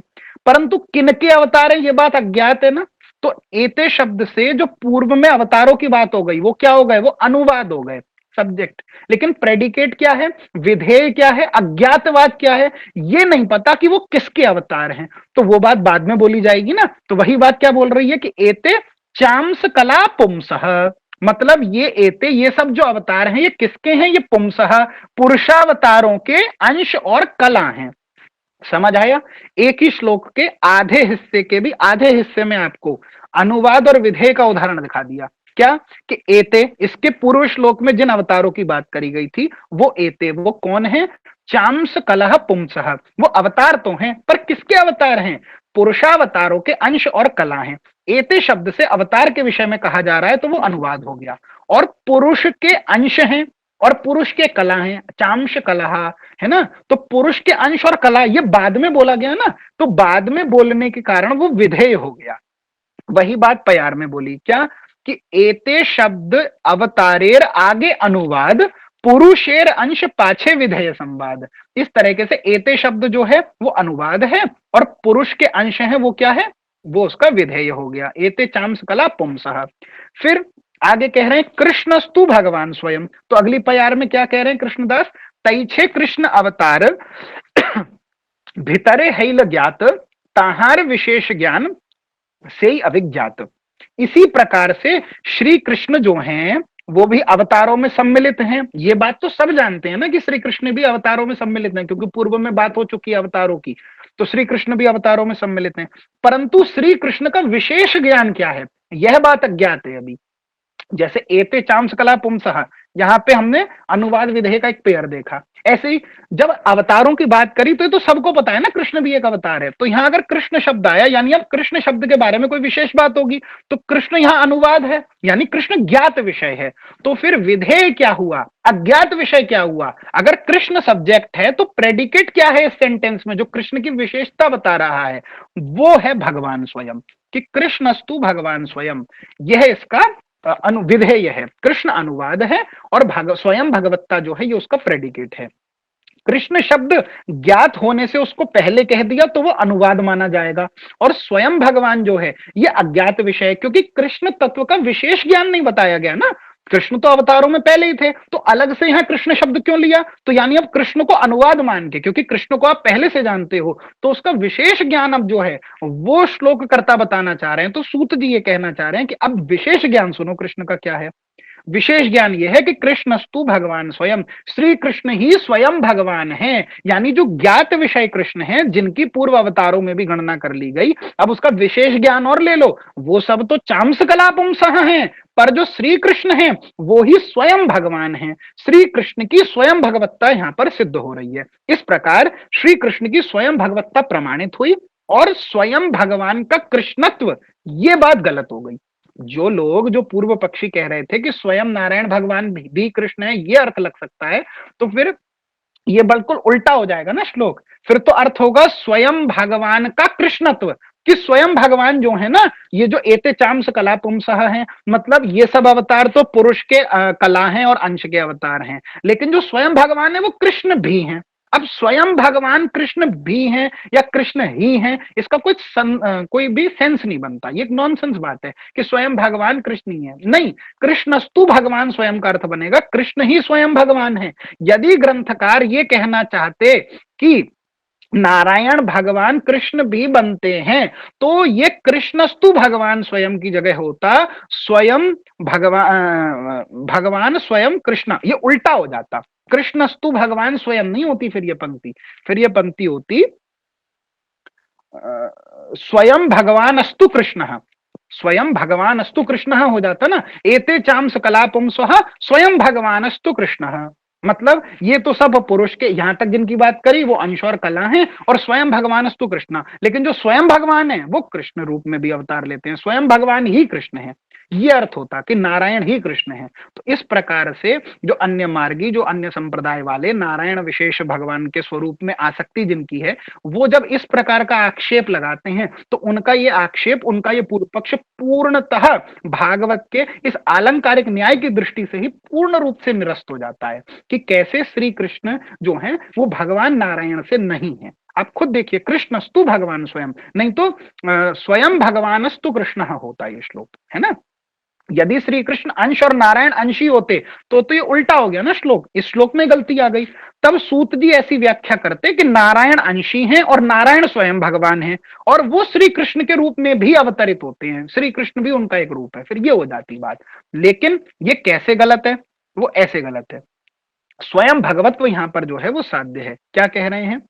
कृष्णेर स्वयं भगवत्व यहां हेल साध्य, कृष्णेर स्वयं भगवत्व इह हेल साध्य, स्वयं भगवानेर कृष्णत्व हेल बाध्य। कृष्ण भगवान की स्वयं भगवत्ता यहाँ पे साध्य है। मतलब इस श्लोक का जो कंक्लूजन है वो ये है कि कृष्णस्तु भगवान स्वयं, कृष्ण भगवान की स्वयं भगवत्ता है, श्री कृष्ण की स्वयं भगवत्ता यहाँ साध्य हो रही है। अगर आप कहोगे स्वयं भगवान का कृष्णत्व, स्वयं भगवानेर कृष्णत्व, तो ये हेल बाध्य, ये क्या हो जाएगा? ये बाधा हो जाएगी, ये श्लोक में एक दोष आ जाएगा, ये तो बाधा हो गई ना, तो उल्टी बात हो गई श्लोक से। ठीक है, फिर क्या कह रहे हैं? कृष्ण यदि अंश है तो अंशी नारायण, तबे विपरीत है तो सूतेर वचन। यदि कृष्ण अंश हैं और नारायण अंशी हैं तो सूत जी का वचन ही उल्टा हो गया, तो श्लोक ही गलत हो गया। तो स्वयं भगवान अस्तु कृष्ण होना चाहिए था। नारायण अंशी जेई स्वयं भगवान, तेह श्री कृष्ण ऐछे करित व्याख्यान। तो जो लोग ऐसा व्याख्यान करते हैं कि नारायण अंशी हैं और स्वयं भगवान है और श्री कृष्ण जो है उसके रूप में भी वो अवतार लेते हैं, तो ऐसी व्याख्या करने पर सूत जी का ये वचन उल्टा हो जाएगा। जो बात अभी हमने डिस्कस करी वही बात है पयार में। आगे क्या कह रहे हैं? भ्रम प्रमाद विप्रलिप्सा करना पाटव, आर्ष विज्ञ व्याक्य नाही दोष एई सब। क्या कह रहे हैं? चार प्रकार के दोष होते हैं वाक्यों में, वाणी में। क्या होते हैं वो? भ्रम, प्रमाद, विप्रलिप्सा और करणापाटव। भ्रम का अर्थ होता है जो वस्तु जैसी नहीं है उसके विषय में मिथ्या ज्ञान अगर हो जाए तो कहते हैं ना मैं भ्रम हो गया। जैसे रस्सी पड़ी है अंधेरे में और हमको लगा ये सर्प है, तो रस्सी में सर्प को मान लेना क्या है कि वो वास्तविक सर्प नहीं है, लेकिन उसमें हमें मिथ्या ज्ञान हो गया वो सर्प है रस्सी में, तो इसको बोला जाता है भ्रम हो गया हमें। तो एक दोष हो गया भ्रम।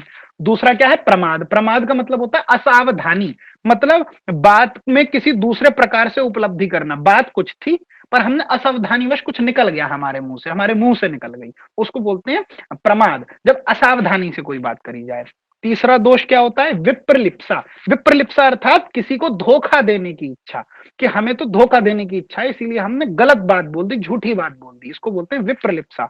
और चौथा दोष है करना पाटव। करना पाटव अर्थात इंद्रियों की असंपूर्णता, कि व्यक्ति ही जो है वो विकलांग है। विकलांग केवल शारीरिक नहीं, बौद्धिक रूप से विकलांग है, तो उसके सोचने और समझने की शक्ति में ही कोई समस्या है, उसको बोलते हैं करना पाटव। मतलब इंद्रियों में असंपूर्णता है।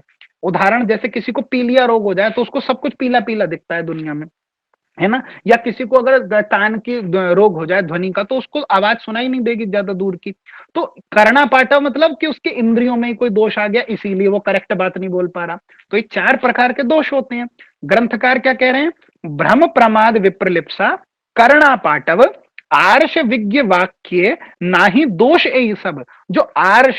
जो आर्ष व्यक्ति होते हैं, जो विज्ञ व्यक्ति होते हैं, जो ज्ञानी जन होते हैं, जो ऋषि मुनि जन होते हैं ना, उनके वाक्यों में इस प्रकार का कभी दोष जो है वो नहीं देखने को मिलता है। इसीलिए ये चार प्रकार के दोष विद्वान ऋषियों के वाक्यों में कभी नहीं होते, ये हमें समझना चाहिए। फिर ग्रंथकार आगे क्या कह रहे हैं? विरुद्धार्थ कह तुम्ही कहिते कर रोष, तोमार अर्थे अविमृष्ट विधेयांश दोष। ग्रंथकार कह रहे हैं कि इस प्रकार से तुम श्लोक का उल्टा अर्थ कर रहे हो। यदि तुम ऐसा कह रहे हो कि श्री भगवान नारायण अवतारी हैं और श्री कृष्ण उनके अवतार मात्र हैं, यदि तुम ऐसा अर्थ करोगे तो ऐसा अर्थ करने से एक तो तुमने क्या करा? उल्टा अर्थ कर दिया, शास्त्र के साथ अन्याय करा कि तुमने विरुद्ध अर्थ करा श्लोक का।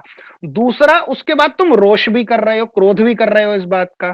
तो तुमको यह समझना चाहिए कि तुम्हारा जो अर्थ है ना, उसमें अविमृष्ट विधेय अंश नाम का दोष है। शब्द तो बड़ा भारी है, बड़ा अच्छा सा है। अविमृष्ट विधेयांश, इस दोष का क्या अर्थ होता है, अब हम इसको समझते हैं।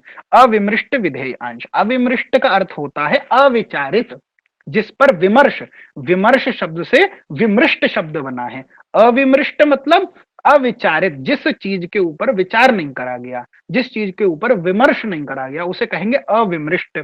और विधेय अंश का अर्थ हुआ अज्ञात वस्तु, क्योंकि विधेय का मतलब अज्ञात वस्तु है। तो अविमृष्ट विधेयांश मतलब अज्ञात वस्तु पर विमर्श करे बिना हमने कुछ भी बोल दिया, मतलब लूजली स्टेटेड स्टेटमेंट, जब हमने विचार ही नहीं करा कि क्या ज्ञात है क्या अज्ञात है, जैसे हमारे मुंह से ये निकल जाए कि ये पंडित परम विप्र हैं, ये ज्ञानी जो है परम ब्राह्मण हैं, तो ये अविमृष्ट विधेयांश नामक दोष कहलाएगा।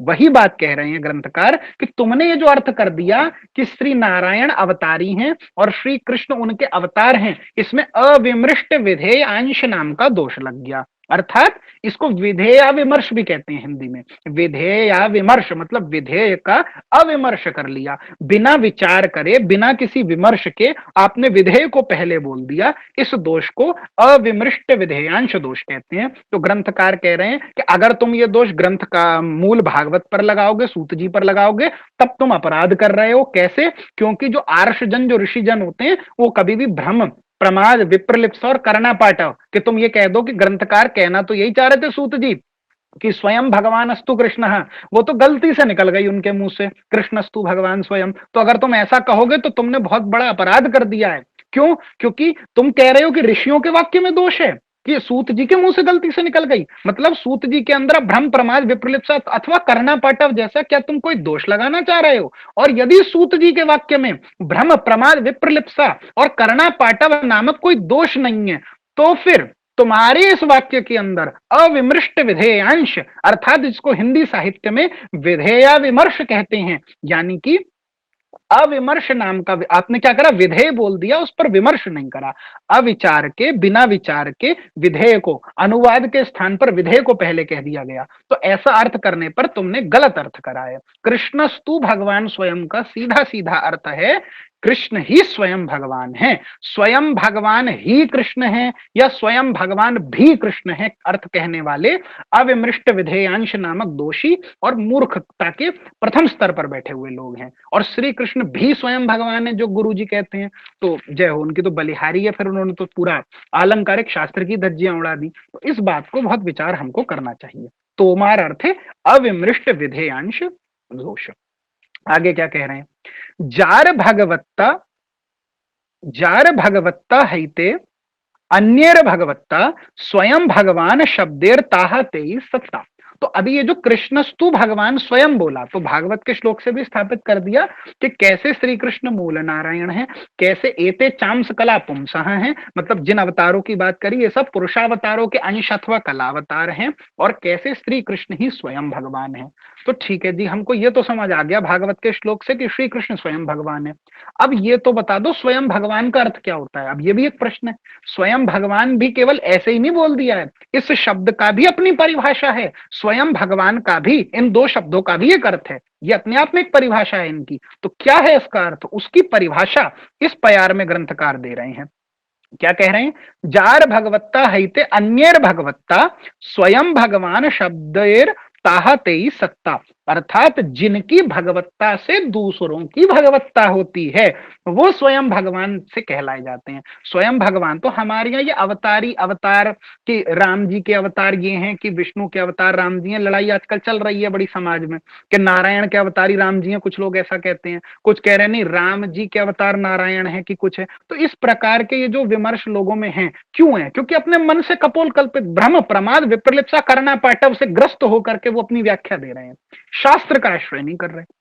शास्त्र में जो बात कही है उसे यथावत ग्रहण करना ही जो है वो परम कर्तव्य है किसी भी विद्यार्थी का। तो शास्त्र में क्या कहा गया? शास्त्र में अगर आप भागवत की बात करें तो जो हमसे ये आक्षेप लगाएं कि तुम श्री कृष्ण को स्वयं भगवान क्यों कहते हो, कई लोग आक्षेप के गौड़िये जो हैं वो तो श्री कृष्ण की स्वयं भगवत्ता ही मान रहे हैं, या वो अन्य कोई। देखिए, गौड़िये किसी अन्य की स्वयं भगवत्ता को स्थापित नहीं कर रहे हैं। अगर आप कहें कि किसी शास्त्र में ऐसा वर्णन है कि भगवान के कोई भी अन्य स्वरूप स्वयं भगवान है, तो हम किसी को नकार नहीं रहे हैं, वो बात बिल्कुल ठीक होगी। हम श्री कृष्ण की ही स्वयं भगवत्ता मानते हैं क्योंकि हम भागवत को मानते हैं, क्योंकि श्रीमद् भागवतम प्रमाण ममलम प्रेमापुमर्थो महान श्री चैतन्य महाप्रभोर मतमिदम तत्रादरो नापरः। जब पूर्व में ही हमारे आचार्यों ने ये बात स्पष्ट कर दी, श्री चैतन्य महाप्रभु जी के मत में श्रीमद् भागवत जी ही परम प्रमाण है, तो भागवत का प्रतिपाद्य विषय कौन है? श्री कृष्ण है। भागवत जी उद्घोष कर रही है कृष्णस्तु भगवान स्वयं, श्री कृष्ण की स्वयं भगवत्ता का उद्घोष गौड़ीय नहीं श्रीमद् भागवत जी कर रहे हैं, और गौड़ीय वैष्णव अनन्य आश्रित श्रीमद् भागवत जी के हैं। अतः हम इस सिद्धांत पर अडिग हैं कि श्री कृष्ण ही स्वयं भगवान है। यह भागवत का सूत्र है, किसी का कपोल कल्पित सूत्र नहीं है। अन्य मार्गों की तरह भगवान के किसी स्वरूप को जो है वो परम श्रेष्ठ और अन्य स्वरूपों को हे ऐसे मानने की कोई भी परंपरा और चेष्टा हमारे संप्रदाय और हमारे इस मार्ग में कभी पूर्वाचार्यों ने ना की है, और जो करते हैं उनको खंडन भी करा, उनका निराश भी करा है। हमारे आचार्यों ने ही ये बात स्पष्ट करी है कि यथावत उसको ग्रहण करना चाहिए। भगवान के स्वरूपों में भी भेद नहीं है, भगवान पूर्ण है, भेद लीला के कारण है, तात्विक रूप से कोई भेद नहीं है। भगवान के जब अंश और कला अवतार की भी बात आती है तो भगवान के जो भी अवतार हैं, आंशिक अवतार का, अंश अवतार का अर्थ है शक्ति के प्रदर्शन का आंशिक प्रदर्शन, मतलब शक्ति का जो प्रदर्शन भगवान उस स्वरूप में अपनी शक्ति का प्रदर्शन आंशिक रूप से कर रहे हैं, कुछ गोपन कर लिए। गोपन करने का अर्थ जो है कमी आना नहीं होता है, पूर्व में भी बताया था। जैसे हम आपको पढ़ा रहे हैं तो आपने हमारी अध्यापन शैली तो देखी है, परंतु आप में से किसी ने, हमको पाक कला भी आती है, हमको भोजन बनाना आता है, पर आपने कभी नहीं देखा, ना हमने आपको कभी बनाकर दिखाया ना खिलाया, तो आपको यह बात अज्ञात है कि हम भोजन बना भी सकते हैं। लेकिन इसका यह अर्थ नहीं हुआ कि आप कहें कि जी ये जो मृणाल जी हैं ये तो केवल पढ़ा सकते हैं, शिक्षण शैली तो इनके अंदर है, पर इनको भोजन बनाना शायद नहीं आता होगा, ये इनके अंदर कमी है। तो ये कमी नहीं है, आपको प्रदर्शित नहीं करा गया है, इसीलिए ऐसा है। पर तात्विक रूप से, मूल रूप से तो हमारे अंदर वो कला विद्यमान है ही। उसी प्रकार से भगवान श्री कृष्ण जब कुछ शक्तियों का गोपन कर लेते हैं, किसी लीला में मर्यादा वशात लीला करते हैं, किसी लीला में केवल अपनी शक्ति का, किसी लीला में केवल वीर्य शक्ति का, किसी लीला में उग्रता का, किसी लीला में अपनी ज्ञान शक्ति का, किसी लीला में अपनी स्वसेवन शक्ति का, तो इस प्रकार से जब आंशिक रूप से अपनी शक्तियों का, अपनी कलाओं का प्रकाश करते हैं, तो भगवान वही स्वयं भगवान श्री कृष्ण अलग अलग रूपों में परिणित हो रहे हैं। इसका यह अर्थ नहीं है कि तत्वतः भगवान के स्वरूप में कोई कमी आई है। तो इतना कैथोलिक, एक शब्द है अंग्रेजी में कैथोलिक, मतलब जो सबको स्वीकार करे, इतना उदारवाद, कैथोलिक शब्द का मूल अर्थ होता है उदार, तो ऐसा उदारवादी विचारधारा का जो एक मार्ग है, वो अगर हम वैष्णवता में देखेंगे तो ये जो चैतन्य मार्ग है, ये जो चैतन्य संप्रदाय, ये जो माध्व गौड़ेश्वर संप्रदाय है, यहीं पर इतना जो है उदारवादिता और इतना खुल करके, क्योंकि यहां पर किसी भी प्रकार के पूर्वाग्रह से ग्रसित होकर सिद्धांत को नहीं लिखा जा रहा है। यहां हमारा ये पूर्वाग्रह नहीं है कि श्री कृष्ण की स्वयं भगवत्ता है तो किसी को निम्न कर दो, किसी अवतार की निंदा कर दो, जैसे अन्य लोग कहते हैं। मार्ग तो ऐसे ऐसे भी हैं, वो अपने भगवान श्री कृष्ण के स्वरूप को पूर्ण पुरुषोत्तम और लोक वेदातीत बताने के लिए भगवान के अन्य स्वरूपों को हेय और शूद्र स्वरूप तक बोल देते हैं। श्री सुदर्शन, श्री नृसिंह, वराह, वामन आदि स्वरूपों को शूद्र भगवान की, उनका भगवान तो लोक वेदातीत है और ये सब लोक वेद प्रथित हैं। तो ऐसे लोगों पर यह आक्षेप लगना चाहिए कि आप भगवत स्वरूपों में भेद करते हैं। वो तो स्वयं भगवान के नृसिंह, वामन और हयग्रीवादी स्वरूपों के ऊपर भी गुणों को आरोपित कर देते हैं कि ये तो, इनके अंदर तो तमस गुण प्रधान है, या भगवान में तो ये रजोगुणी स्वरूप है। तो इस प्रकार की बातें जो करी जाती हैं उन पर यह आक्षेप उठना चाहिए कि वो इस प्रकार का दोष है उनके सिद्धांत में। लेकिन हमारी जो थियोलॉजी है, हमारा जो सिद्धांत है, उसमें कभी भी किसी पूर्वाग्रह से ग्रसित होने के कारण आचार्यों ने कुछ स्थापित नहीं करा है, यथावत स्वीकार करा है। श्रीमद् भागवत जी के एक एक शब्द को यथावत स्वीकार करा है। उस यथावत स्वीकृति के ही कारण हमारा सिद्धांत अमल है, विमल है और सटीक है, और उसके ऊपर हम स्पष्टता से खड़े हैं। यही चैतन्य महाप्रभु जी की शिक्षा है। तो इस प्रकार से श्री कृष्ण की स्वयं भगवत्ता है। तो स्वयं भगवत्ता का क्या अर्थ हुआ कि जिनकी भगवत्ता से अन्यों की भगवत्ता होती है, मतलब वो उनका मूल रूप है, वो स्वयं भगवान है, अन्य सभी रूपों में वो ही खेल रहे हैं। यह बात बताने के लिए कहा कृष्णस्तु भगवान स्वयं। स्वयं भगवान शब्द से यह सिद्ध होता है कि स्वयं भगवान नाम से वही कहलाने योग्य हैं जिनकी भगवत्ता से दूसरों की भगवत्ता स्थापित होती है, किसी दूसरे स्वरूप की भगवत्ता से जिनकी भगवत्ता स्थापित नहीं होती। यानी कि कृष्ण स्वरूप को, भगवान को अपने किसी अन्य रूप के ऐश्वर्य की, किसी अन्य रूप की लीला की जरूरत नहीं है यह सिद्ध करने के लिए कि श्री कृष्ण भगवान है।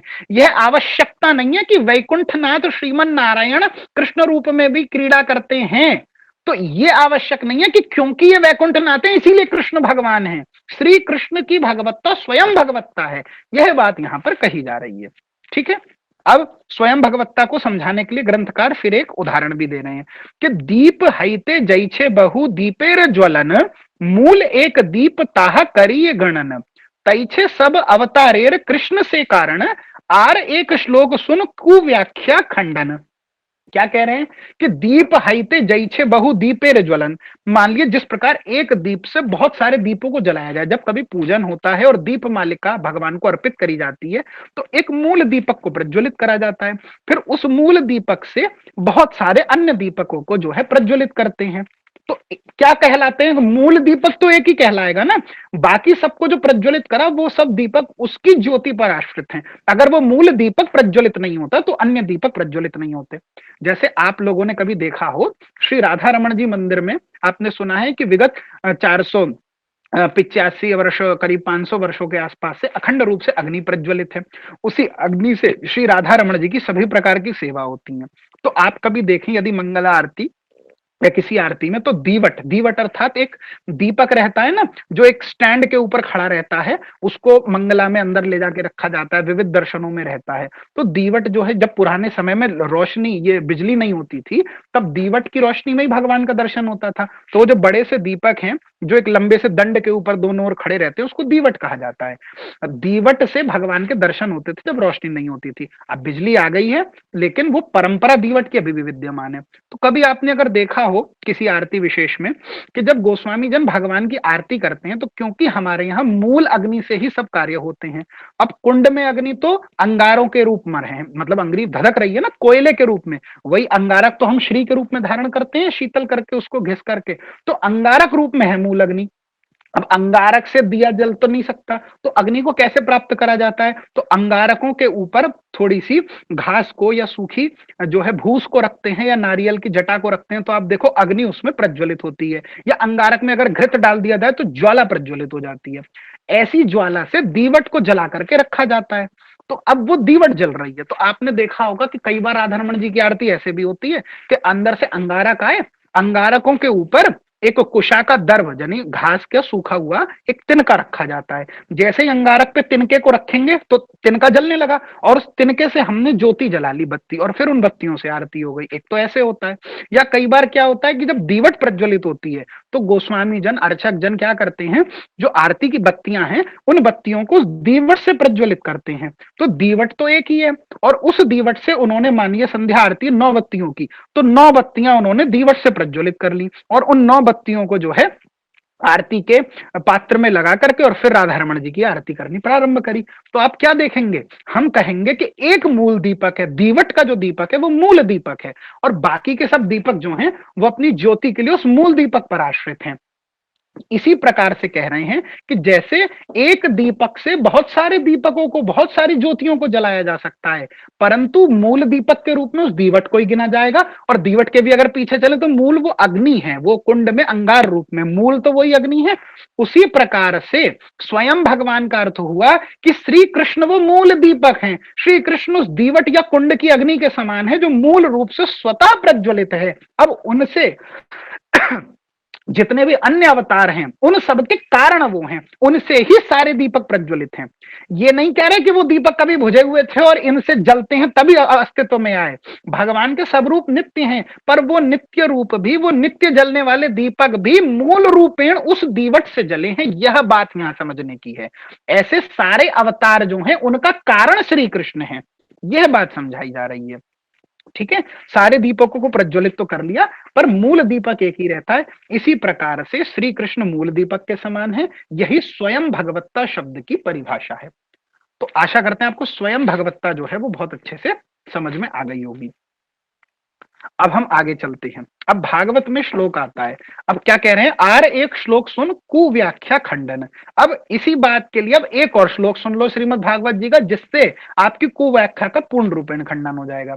क्या कह रहा है वो श्लोक, तथा ही भागवते। अब श्रीमद् भागवत जी का श्लोक है क्या, अत्र सर्गो विसर्गश्च स्थानं पोषणमूतयः मन्वन्तरेशानुकथा निरोधो मुक्तिराश्रयः दशमस्य विशुद्ध्यर्थम नावनामिह लक्षणम वर्णयन्ति महात्मानः श्रुतेनार्थेन चांजसा।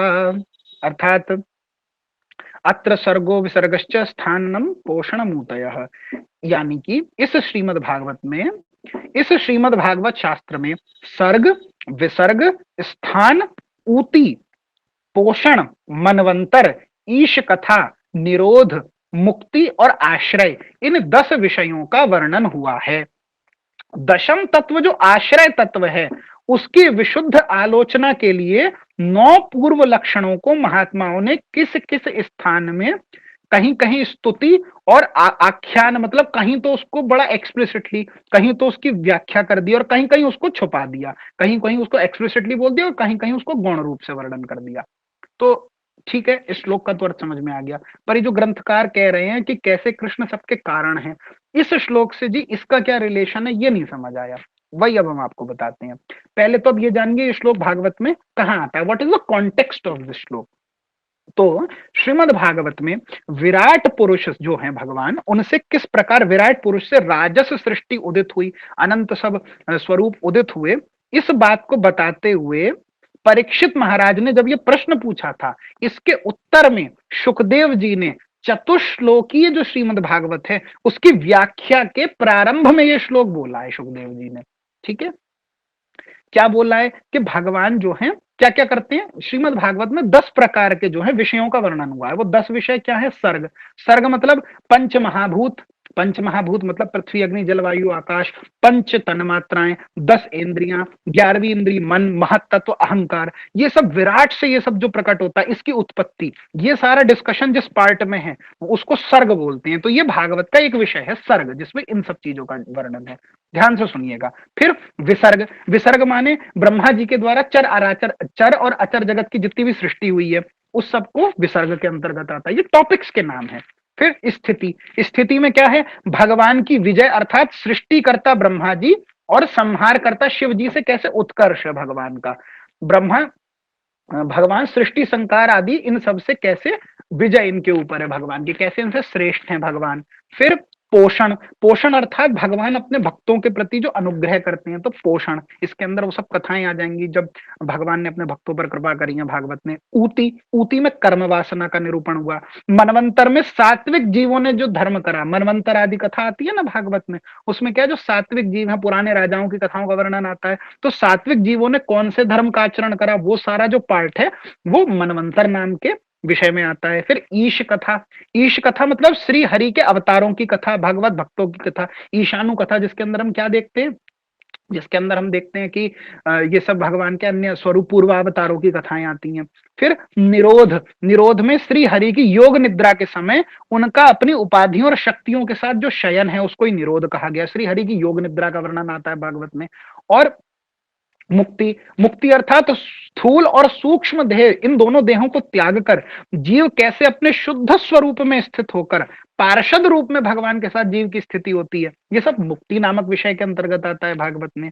और आश्रय, तो ये जो 10वां विषय है आश्रय, ये क्या है कि जिनसे सृष्टि होती है, जिनमें सृष्टि लय हो जाती है और जिनसे ये सारा विश्व प्रकाशित हो जाता है, वो प्रसिद्ध परब्रह्म परमात्मा भगवान श्री कृष्ण, जब उनका डिस्कशन भागवत में आता है उस विषय को ही हम आश्रय कहते हैं। श्री कृष्ण के जब बात आती है, जब श्री कृष्ण के स्वरूप की बात आती है, सृष्टि का जन्म पालन संहार के मूल कारण जो है भगवान श्री कृष्ण, उनकी बात को यहाँ पर आश्रय के रूप में कहा गया। तो इस श्लोक से जब सुखदेव जी ने परीक्षित जी के पूछने पर चतुश्लोकी की व्याख्या के पूर्व ये श्लोक बोला, तब क्या बोले हैं कि भाई परीक्षित, इस प्रकार से 10 विषयों का वर्णन श्रीमद् भागवत में हुआ है। अब इसके आगे अगला श्लोक क्या कह रहा है? दशमस्य विशुद्ध्यर्थम नावनामिह लक्षणम। अब ये जो 10वां है ना, 10वां जो दशम तत्व है, वो ही आश्रय तत्व है। उसकी ही विशुद्ध आलोचना के लिए दशमस्य विशुद्ध्यर्थम नावनामिह लक्षणम वर्णयन्ति महात्मानः। इसीलिए श्रीमद् भागवत में ये जो 9 है ना विषय, इनका वर्णन केवल 10वें के महात्म वर्णन के लिए हुआ है, 10वें के महात्म को स्थापित करने के लिए। यानी दशम स्कंध में जिन भगवान श्री कृष्ण की लीला कथा का वर्णन है, उन श्री कृष्ण की महत्ता, उनके महात्म्य को बताने के लिए ही पीछे के 9 स्कंद बोले गए हैं। यह कहना चाह रहे हैं सुखदेव जी, समझे? तो जो कैसे श्री कृष्ण स्वयं भगवान है, कैसे उनकी स्वयं भगवत्ता है, अब ये बात स्थापित हो रही है ना इस श्लोक से। इसीलिए कहा कि एक और आपकी कुव्याख्या के खंडन में श्लोक ले लीजिए। कृष्णदास जी कह रहे हैं, ये भागवत का ये श्लोक ले लीजिए। इस प्रकार से विदुर आदि महात्माओं ने श्रीमद् भागवत पुराण में दशम लक्षण अर्थात आश्रय तत्व जो है, वो आश्रय कौन है? श्री कृष्ण है। उनके तत्व ज्ञान के लिए ही 9 लक्षणों का वर्णन करा। ये जो पीछे 9 के हमने नाम सुने, और कैसे करा? तो कहीं कहीं तो व्यतिरेक के भाव से करा और कहीं कहीं साक्षात करा। साक्षात मतलब कहीं तो प्रकट कर दिया, व्यतिरेक का मतलब होता है अभाव, मतलब कहीं एक्सप्लिसिटली नहीं बोला, कहीं छुपा छुपा के बोला भागवत में किसी किसी स्थान पर, और कहीं खुल करके उस बात को प्रकाशित कर दिया। क्यों कर दिया? दशम तत्व आश्रय तत्व की महत्ता को स्थापित करने के लिए 9 तत्वों की बात करी गई। ये प्रश्न है ना कि जब श्रीमद् भागवत के प्रधान विषय श्री कृष्ण है, तो दशम स्कंद में उनकी बात क्यों आ रही है, शुरू के 9 स्कंदों में क्यों नहीं है? तो वो शुरू के 9 स्कंदों की बात उनके महात्म्य के लिए है। श्री कृष्ण इतने विशिष्ट विषय हैं कि 9 स्कंदों में महात्मा है, तभी तो दशम स्कंद में जन्म होता है भगवान का। इस बात को स्थापित करा जा रहा है, समझे? तो ये ग्रंथकार ने कहा कि इस प्रकार से आपकी कुव्याख्या का खंडन हो गया। आगे ग्रंथकार कह रहे हैं, आश्रय जानीते कही ए नव पदार्थ, ए नवेर उत्पत्ति हेतु से ही आश्रयार्थ। कृष्ण एक सर्वाश्रय, कृष्ण सर्वधाम, कृष्णेर शरीरे सर्व विश्वेर विश्राम। यानी कि आश्रय तत्व को जानने के लिए ही 9 पदार्थों का वर्णन किया गया है, और इन 9 पदार्थों की उत्पत्ति का कारण होने के कारण ही दशम को आश्रय कहते हैं, क्योंकि इन 9 की उत्पत्ति का कारण है। ए नवेर उत्पत्ति हेतु से ही आश्रयार्थ, इसीलिए दशम को आश्रय कहा। और कृष्ण एक सर्वाश्रय, कृष्ण सर्वधाम, कृष्णेर शरीरे सर्व विश्वेर विश्राम। श्री कृष्ण ही सभी के एकमात्र आश्रय हैं, सबके आधार स्वरूप हैं, और श्री कृष्ण का शरीर ही संपूर्ण विश्व का विश्राम स्थल है। यह कहना चाह रहे हैं यहां पे। अब आगे भावार्थ दीपिका श्री श्रीधर स्वामी पाद जी की जो टीका है, उस टीका में भी उन्होंने क्या वर्णन करा है, तो सुनिए क्या कह रहे हैं। दशम स्कंद के प्रथम अध्याय का प्रथम श्लोक जब श्रीधर स्वामी जी मंगलाचरण करते हैं दशम स्कंद का, तो क्या कह रहे हैं? दशमे दशमम लक्ष्यम आश्रिताश्रय विग्रहम श्री कृष्णाख्यम परम धाम जगत धाम नमामि तत्।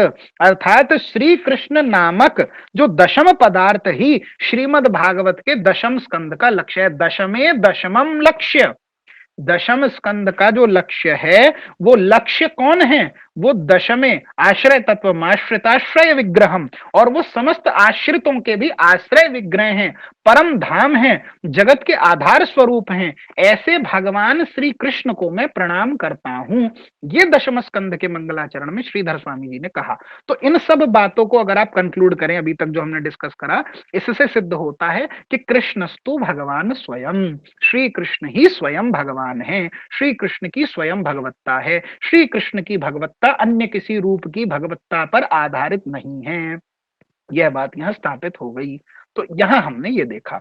अब आपने यहां जी कृष्ण की तो बात कर दी, अब आगे हमें क्या बात करनी है? तो आगे हमें बात करनी है कि भगवान का स्वरूप कैसा है। तो कह रहे हैं इसीलिए श्री कृष्ण के स्वरूप का और उनकी 3 शक्तियों का ज्ञान बहुत जरूरी है। तो क्या कह रहे हैं ग्रंथकार? कृष्णेर स्वरूप आर शक्ति त्रय ज्ञान, जार है तार नाही कृष्ण ते अज्ञान। बहुत इंपॉर्टेंट प्यार है, one of the most important प्यार है चैतन्य चरितामृत की। क्या कह रहे हैं कि श्री कृष्ण के स्वरूप और उनकी तीनों शक्तियों का ज्ञान जिनको हो जाता है, उनको कृष्ण के विषय में फिर कभी अज्ञान नहीं रहता। जिन्होंने श्री कृष्ण के स्वरूप को उनकी तीन शक्तियों, शक्ति त्रय ज्ञान के साथ जिन्होंने श्री कृष्ण के स्वरूप को जान लिया, जार है तार नाही कृष्ण ते अज्ञान, उनको फिर श्री कृष्ण के विषय में कभी अज्ञान नहीं रहता है।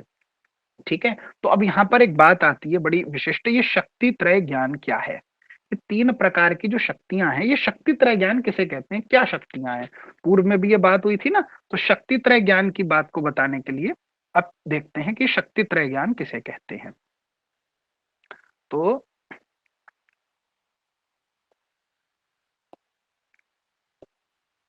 जी, शक्ति त्रय ज्ञान किसे कहते हैं? तो अब हम यहाँ तीन प्रकार की शक्तियां सुनिए, आप सबने हैं, पूर्व में भी किसी ने प्रश्न करा था, तटस्था शक्ति जीव होती है कि उसका परिणाम है क्या है, तो हमने बोला था आगे विषय आएगा, तो वही विषय आया है। बहुत ध्यान से सुनिए, तीन प्रकार की क्या शक्ति है भगवान की।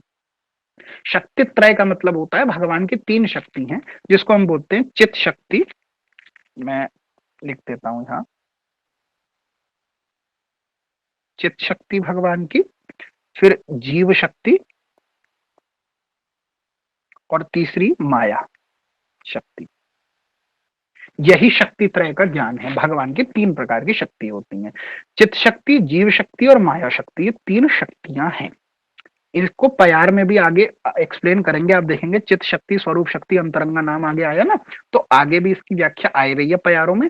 यहां हम थोड़ा सा तत्व संदर्भ के, सॉरी, भगवत संदर्भ में जीव गोस्वामी जी ने कुछ कहा है, तो हम उस विषय से थोड़ा समझने की कोशिश करते हैं। और क्योंकि ये कई सारे ऐसे भी जन है जो प्रथम बार इनको सुन रहे होंगे नामों को, तो शक्ति त्रय के ज्ञान को थोड़ा सा डिटेल में लेकर चलते हैं। तो आराम से सुनते हैं शक्तियां क्या होती हैं, बहुत आराम से चलते हैं। देखिए, एकमात्र परम तत्व जो भगवान है ना, वो भगवान अपनी स्वाभाविक और मनुष्य बुद्धि से परे अचिंत्य शक्ति के बल से, मतलब भगवान की एक स्वाभाविक शक्ति है जिसको हम कहते हैं अचिंत्य शक्ति, जिसके कारण हमारे सिद्धांत को अचिंत्य भेदा भेद भी कहते हैं। तो अचिंत्य शब्द जो है वो भगवान की अचिंत्य शक्ति है, वो मनुष्यों की बुद्धि के परे है। अचिंत्य का अर्थ ये नहीं है जो लॉजिकल नहीं है, जिसका जिसको दिमाग से नहीं, अचिंत्य का मतलब है जो हमारी सोच के परे है, अचिंत्य शक्ति। ठीक है, उसके बल से भगवान जो है चार रूपों में सर्वथा अवस्थान करते हैं। ठीक है जी, बहुत अच्छी बात है। तो अब आप बताइए जी, चार रूप क्या हैं वो भगवान के? तो वो चार रूप हम यहां पर लिखते हैं। श्री कृष्ण चार रूपों में जो है अवस्थान करते हैं। क्या क्या? भगवान का स्वरूप, दूसरा तद रूप,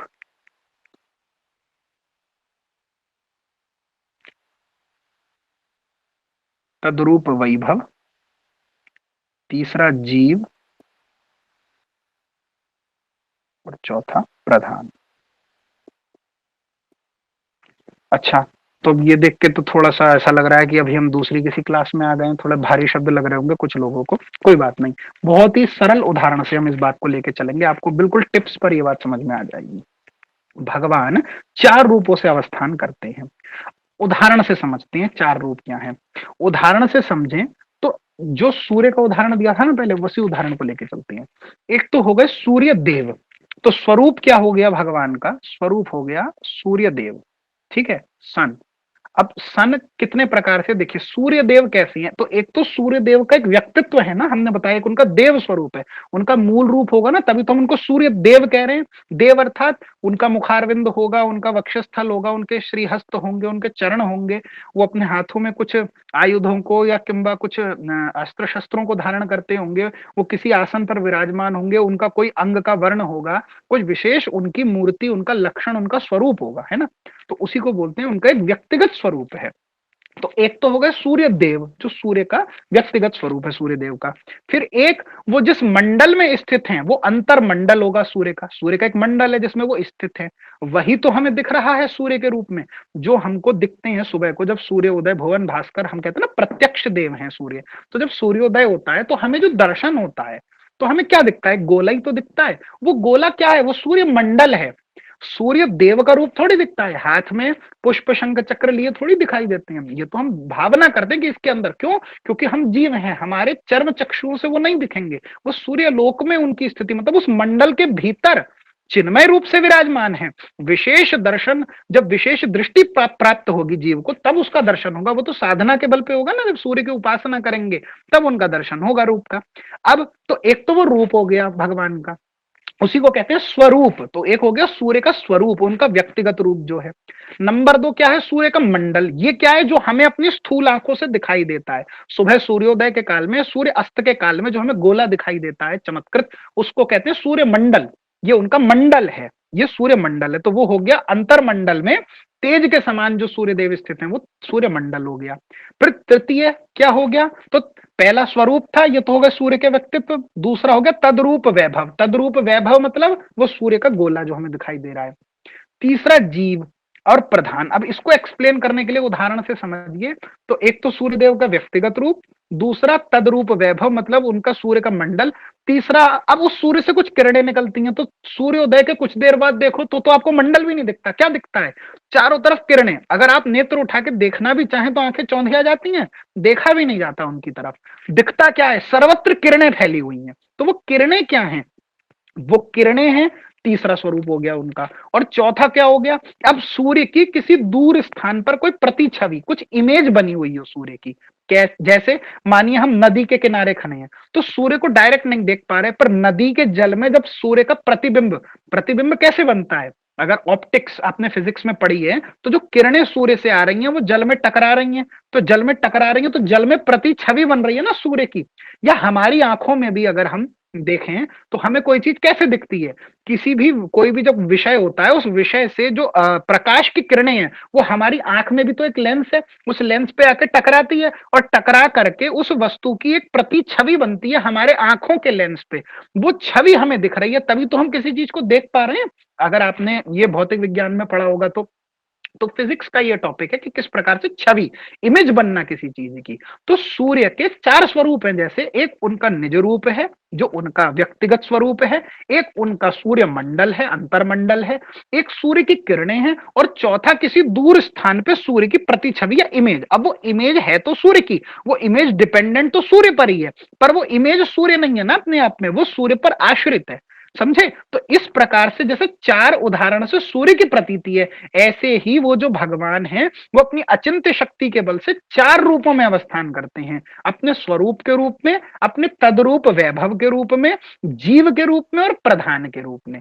क्या होता है वही देखते हैं। तो ये चार रूपों में प्रतीति होती है। अब ये चार रूपों में प्रतीति होती कैसे है, तो इस असंभव को संभव जो शक्ति बनाती है उसी को कहते हैं अचिंत्य शक्ति। ये भगवान की अचिंत्य शक्ति का प्रभाव है। ठीक है, परम तत्व की शक्तियां तीन प्रकार की शास्त्रों में कही गई हैं। वो क्या क्या है तीन प्रकार की शक्तियां, अंतरंगा, तटस्था और बहिरंगा। ठीक है, तो ये जो अंतरंगा, आपने ये तीन नाम सुने होंगे, ये जो चित्त शक्ति है इसी को हम कह रहे हैं अंत रंगा। ठीक है, चित शक्ति ही क्या है, अंतरंगा शक्ति। दूसरी जीव शक्ति ही क्या है, तटस्था। अभी हम इनके नामों को भी लेकर के चलेंगे आराम से कि इनको क्यों बोला जाता है, जीव को तटस्था क्यों कहते हैं और उनको अंतरंगा क्यों कहते हैं, ये भी लेकर के चलेंगे। तीसरी है माया। माया को और क्या कहते हैं, बहिरंगा।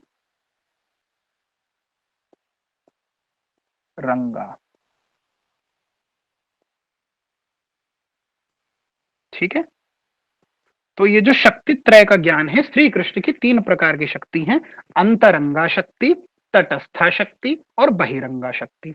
आप पहले नामों को याद कीजिए, अर्थ हम आराम से एक एक करके लेके चलेंगे। यानी चित्त शक्ति, जीव शक्ति और माया शक्ति। तो परम तत्व की जो शक्तियां हैं वैसे तो अनंत हैं, पर ये तीन प्रकार, ये तीन टाइप्स हैं विशेष शक्तियों के। ठीक है, ये तीन सबसे इंपॉर्टेंट प्रकार हैं, क्या, अंतरंगा शक्ति, तटस्था शक्ति और बहिरंगा शक्ति। ये शक्तियों के प्रकार हैं। शक्तियां तो अनंत हैं भगवान में, उन अनंत शक्तियों के तीन ये प्रकार हैं, तीन प्रकार की शक्तियां हैं। अब वो क्या क्या है देखिए। अंतरंगा जो है ये भगवान की स्वरूप शक्ति या चित्त शक्ति भी कही जाती है। स्वरूप शक्ति का मतलब जिससे भगवान का पूर्ण रूप विग्रह है। अंतरंगा शक्ति के प्रभाव से भगवान अपने पूर्ण स्वरूप, यानी जो भगवान का विग्रह, जैसे हमने सूर्य के उदाहरण में देखा ना सूर्य का रूप, ऐसे ही भगवान श्री कृष्ण का जो निज रूप है, जो उनका स्वरूप है जिससे वो विराजमान है, वो अंतरंग शक्ति के ही अंतर्गत, उसी के प्रकाश से उनका पूर्ण रूप विग्रह प्रकाशित है। और जो वैकुंठ, गोलोक आदि भगवान के नित्य धाम हैं, उस धाम में जो भगवान का स्वरूप वैभव है, स्वरूप वैभव मतलब जैसे भगवान श्रीमन नारायण तो स्वयं भगवान तो है ही नारायण जी। अब नारायण भगवान जब वैकुंठ में विराजमान है तो उस वैकुंठ लोक वो जो है वो कोई माया का बना जगत थोड़ी है, तो वो भगवान की अंतरंगा शक्ति ही के ही प्रकाश से हो रहा है। भगवान की जो अंतरंग या चित्त शक्ति है, उसी के प्रकाश के अंतर्गत भगवान का तो रूप है। फिर उन रूपों में जितने भी हमने देखा ना, भगवान के क्या कहते हैं, आवरण में उनके रूप होते हैं, भगवान के प्रकाश हो गए, भगवान की विलास मूर्तियां, ये सब किसका वैभव है? ये सब भगवान की अंतरंग शक्ति का ही सब वैभव है। यानी इनमें और भगवान में कोई अंतर नहीं, अंतरंग शक्ति है। भगवान का वैकुंठ धाम, भगवान के वस्त्र, भगवान के शंख चक्र आदि आयुध, भगवान यहां तक कि वैकुंठ में जिस शेष पर सो रहे हैं, जो भगवान का नित्य परिकर है बेसिकली। जय विजय आदि पार्षद हो गए वैकुंठ में, विश्वक्सेन जी भगवान के जो है वो मिनिस्टर, भगवान के जो है मुख्य जो है वो पीए जैसे होता है ना किसी का, तो भगवान के निर्णायक हो गए, दंड नायक हो गए विश्वक्सेन जी। ऐसे गोलोक में भद्रसेन जी जो श्री कृष्ण के परम सेवक हैं, विश्वक्सेन जी का ही एक स्वरूप भद्रसेन जी जो है वो गोलोक में है। ऐसे ही हनुमान जी हो गए, गरुड़ जी हो गए, है ना, अन्य अन्य पार्षद हो गए। तो ये सब वैकुंठ में चंड प्रचंड जय विजय, ये सब जो पार्षद रहते हैं। फिर अनंत जो है वो हम देखते हैं देवियां भगवान की सेवा में हैं, अनंत जो है वहां पर स्वरूप है। आवरण में भगवान के आयुध आ गए, भगवान के सखा आ गए, ग्वाल बाल आ गए। गोलोक में देखें तो राधा कृष्ण के चारों ओर उनकी सखियां आ गई, सहचरियां आ गई, मंजरियां आ गई, किंकरियां आ गई। ये सब जो विस्तार है चारों तरफ, ये क्या है? ये भगवान के नित्य धाम में जो नित्य उनका तद्रूप वैभव है। अभी बताया ना, स्वरूप और तद्रूप वैभव। स्वरूप तो भगवान का खुद का स्वरूप हो गया, वो जैसे दिखते हैं, और तद्रूप वैभव हो गया उनके नित्य धाम में उनके चारों ओर जो परिकर आदि हैं, और भगवान का सारा पैराफर्नेलिया। मतलब वैकुंठ पूरा धाम भी तद्रूप वैभव है। उस वैकुंठ में जो सेवा करने वाले हैं वो भी तद्रूप वैभव हैं, सारा परिकर भी तद्रूप वैभव है। भगवान की शैया, भगवान का आसन, भगवान की पादुका, भगवान का छत्र, भगवान का चवर, भगवान के अस्त्र शस्त्र आयुध, भूषण आयुध लिंगाख्या धत्ते शक्ति ही स्वमाया, ये श्लोक आता है ना नारायण कवच में। तो क्या कह रहा है ये? वो सब जो तद्रूप वैभव है वो स्वमाया मतलब स्व अंतरंगा शक्ति, वो सब अंतरंगा शक्ति का प्रकाश है। तो भगवान की जो प्रथम चित्त शक्ति है, जिसको अंतरंगा शक्ति भी कहते हैं, वो क्या है? उससे भगवान का पूर्ण रूप विग्रह जैसा है वो, और गोलोक वैकुंठ आदि में जो भगवान का स्वरूप वैभव है वो सब उससे प्रकाशित है। ये सब अंतरंगा शक्ति के अंतर्गत आ गया, ठीक है। दूसरी हमने शक्ति देखी तटस्था। अब तटस्था शक्ति से उदाहरण हम समझेंगे जीव, यानी ये जो हमने अभी देखा, ये स्वरूप और तद्रूप, ये दोनों तो आ गए इस चित शक्ति में, ठीक, अंतरंगा शक्ति में। ये जो जीव है ये आ गया तटस्था में, और ये प्रधान यही माया हो गई, ये आ गई माया शक्ति में। समझ आया? जैसे चार स्वरूपों से अवस्थान बताया, चार रूपों में सदा रहते हैं, तो उनमें से स्वरूप और तद्रूप वैभव आ गया चित्त शक्ति में, ठीक है। स्वरूप और तद्रूप वैभव आ गया चित्त शक्ति में, और भगवान का ये जीव जो आ गए वो जीव शक्ति में, और प्रधान जो आ गए वो माया शक्ति में आ गया। तो आपको ये बेसिक एक अंडरस्टैंडिंग यहां से आ गई, ये लीजिए। अब हम मेन चार्ट पर चलते हैं और इन तीनों शक्तियों को समझ रहे हैं आराम से, ठीक है। तो परम तत्व की हमने एक शक्ति देख ली, अंतरंगा शक्ति, जिससे उनका स्वरूप और तद्रूप वैभव, स्वरूप और तद्रूप वैभव सब कुछ अंतरंग शक्ति के प्रकाश से होता है। अब जब भगवान जीव शक्ति यानी तटस्था शक्ति क्या है, जो जीव होते हैं, तटस्था शक्ति के प्रभाव से किरण रूप, हमारा जीव पर थर्ड उदाहरण क्या था? एक तो सूर्य का व्यक्तिगत रूप, सूर्य का मंडल, तीसरा सूर्य की किरणें। तो जैसे सूर्य से किरणें निकलती हैं, उसी प्रकार से तटस्था शक्ति के प्रभाव से जो किरण रूपी जीव है, मतलब हम सब जो जीव हैं, ये कौन है? वो जो चिन्मय शुद्ध, मतलब ये चिन्मय शुद्ध हैं हम लोग जीव। ये भगवान का जीव विग्रह, ये कहां से आया? ये जैसे सूर्य से किरण निकली, ऐसे ही, और किरण कितनी, किरण की कोई संख्या, अनंत किरणें निकल रही हैं। ऐसे ही भगवान से अनंत जीव आत्माएं प्रकट होती हैं। तो ये जो नित्य, ये जो सब जीव हैं, ये क्या है? ये भगवान की तटस्था शक्ति है, और ये किरण के रूप में जीव को अगर समझना है तो जैसे सूर्य से किरण निकलती है, ऐसी भगवान से अनंत किरणें निकली हैं। तो ये हो गया तटस्था शक्ति का प्रकाश, जीव हो गए सारे अनंत जीव। तीसरा आया बहिरंगा।